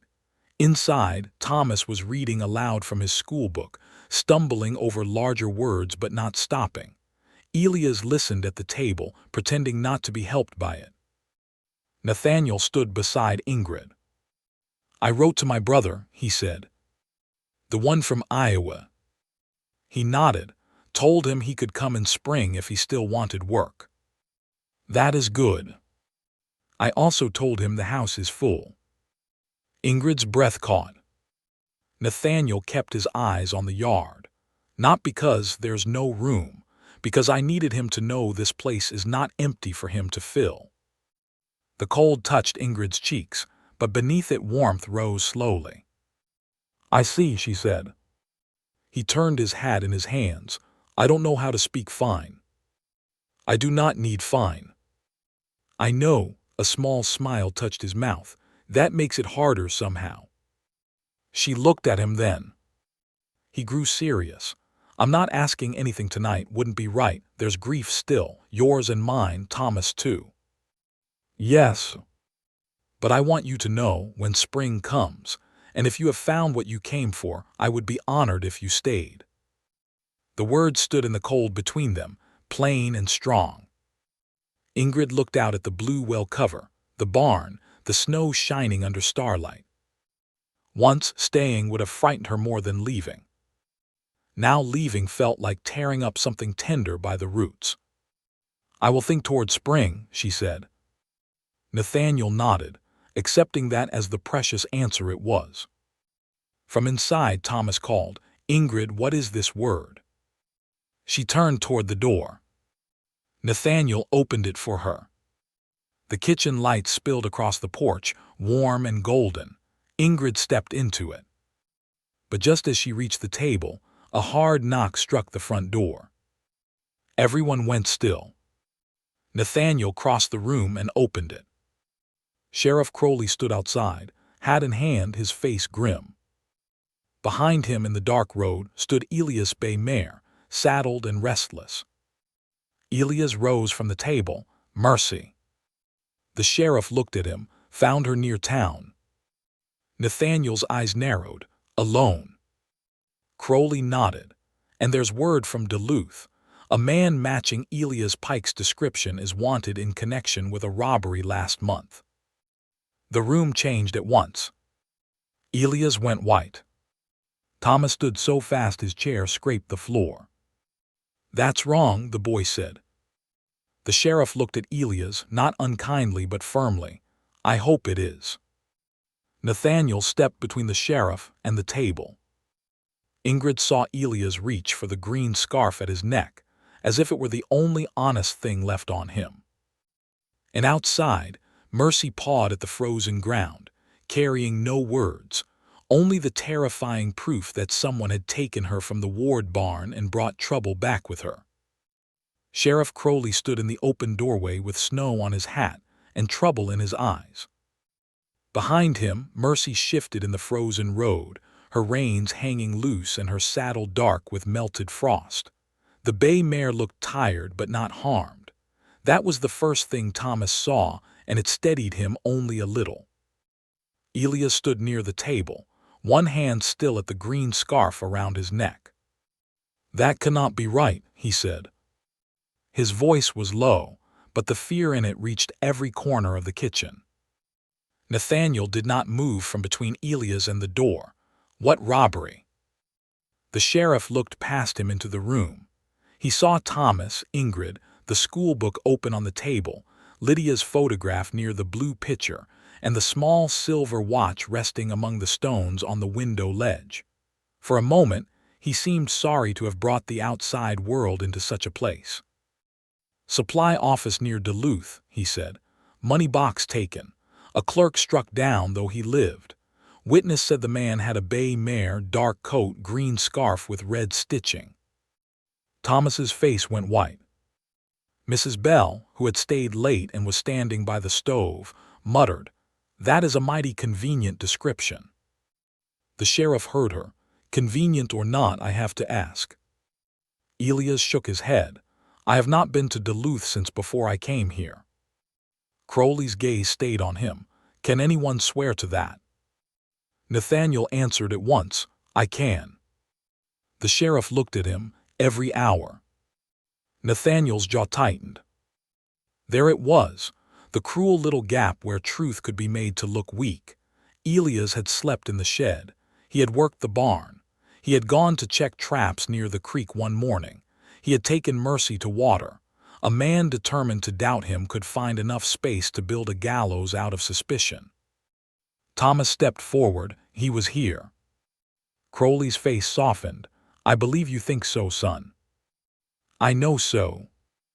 Thomas, Nathaniel said gently. But the boy did not stop. Something had changed in him since reading his mother's letter. He was still small, still afraid, but he no longer believed fear had the right to keep all the words. He fixed the shed door yesterday, Thomas said. Then he helped Pa stack wood. Then he listened to my reading. Then Mercy was in the barn after dark. I know because I gave her oats. The sheriff looked toward the road. Then how did she end up near town? No one had an answer. Ingrid moved to the window and looked out at the mare. Mercy's ears flicked in the cold. There was mud on one side of her saddle, not from the ward yard. A torn bit of pale cloth clung to the stirrup buckle. Nathaniel, Ingrid said softly. He turned. She pointed. Nathaniel stepped outside, took the cloth from the stirrup and brought it in. It was black wool, fine and closely woven. Mrs. Bell's eyes narrowed. That is not from Elias Pike's coat. Elias looked at it and shook his head. No. The sheriff held out his hand. Nathaniel gave him the scrap. Crowley rubbed it between his fingers, then looked toward the road where his own wagon stood. His face changed. Mrs. Bell saw it. Well, Abel Crowley, do not stand there blinking like a lantern owl.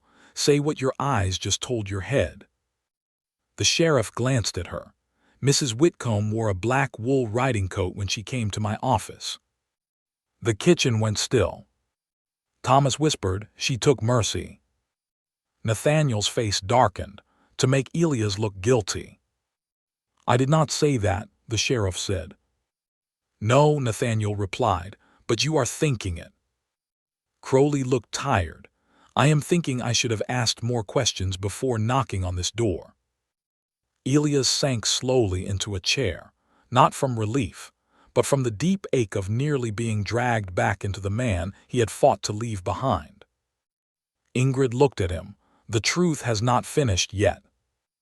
The sheriff nodded. I need to ride back. Pike, I am asking you not to leave this farm until I settle this. Elias gave a bitter little laugh.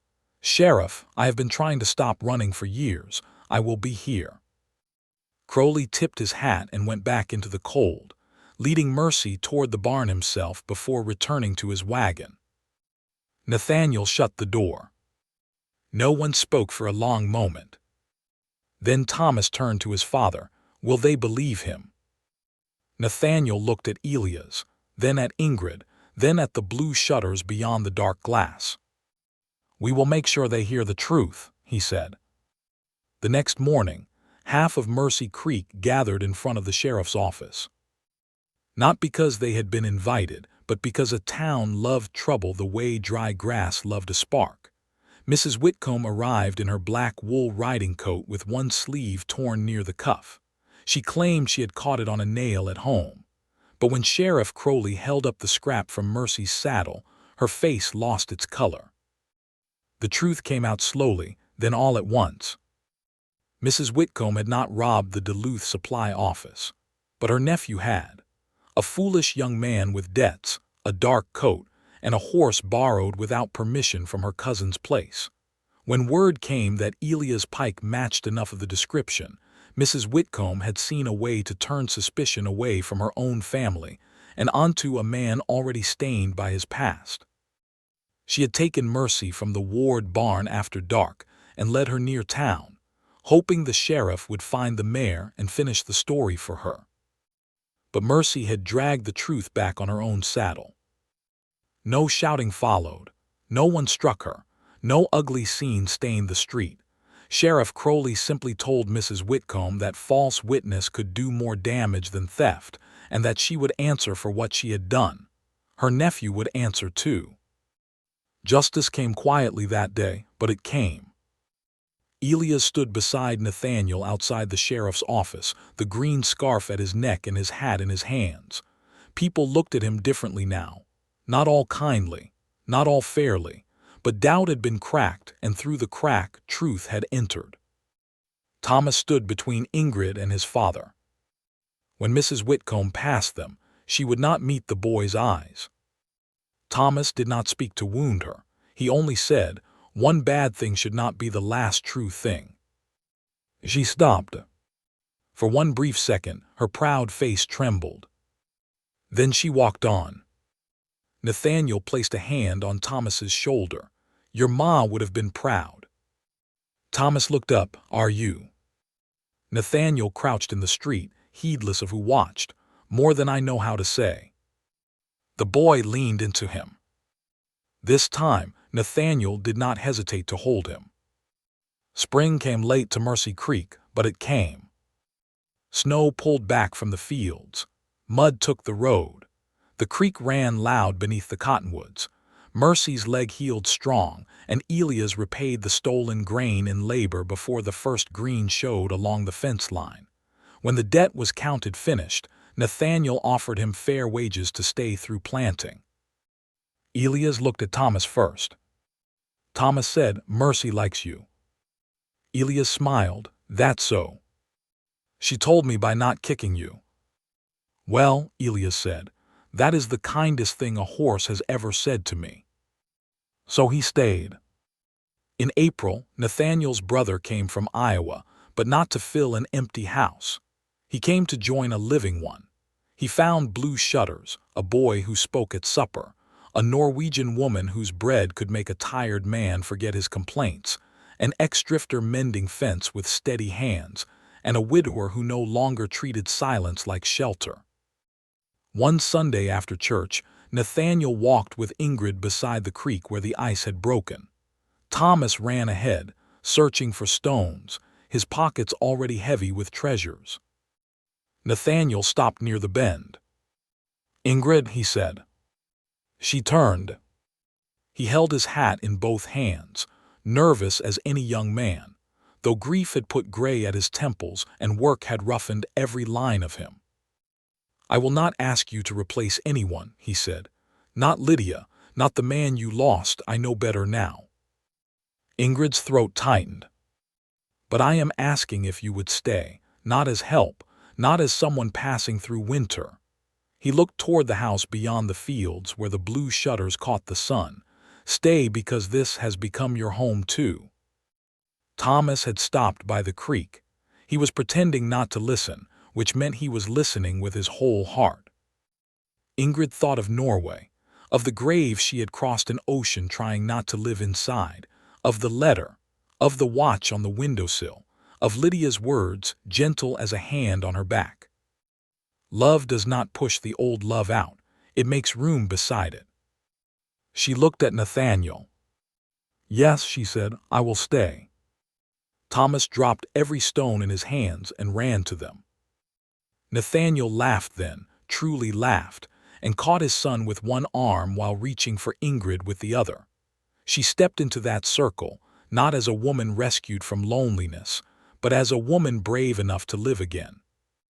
By summer, the Ward farm no longer looked like a place built only for use. Stones lined the kitchen window. Lydia's bird sat beside Ingrid's stopped watch. The green scarf hung by the door in winter and rested in the tin box in warm months. The blue shutters faded a little under sun and rain, but Nathaniel repainted them before anyone had to ask. And whenever travelers passed the road into Mercy Creek, they could see the house from far off. Gray boards, blue shutters, smoke from the chimney, a boy in the yard, a woman on the porch, a man near the barn looking back at them both like he had once lost the whole world and then, by quiet mercy, been handed a second one. If this story reminded you that love can return softly, after grief, after silence, after years of waiting.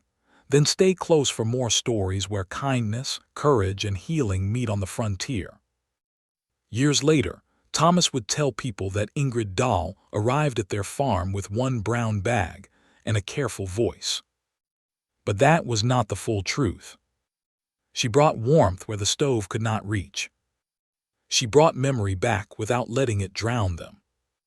She taught a grieving boy that speaking his mother's name would not make her disappear. And she taught a silent widower that a house did not become weaker when joy was painted where everyone could see. The final image Mercy Creek remembered was simple. A blue-shuttered farmhouse glowing beneath the evening sun, with stones in the window and laughter moving through the open door. And for the first time in many years, the Ward house was not merely standing against the wind. It was home,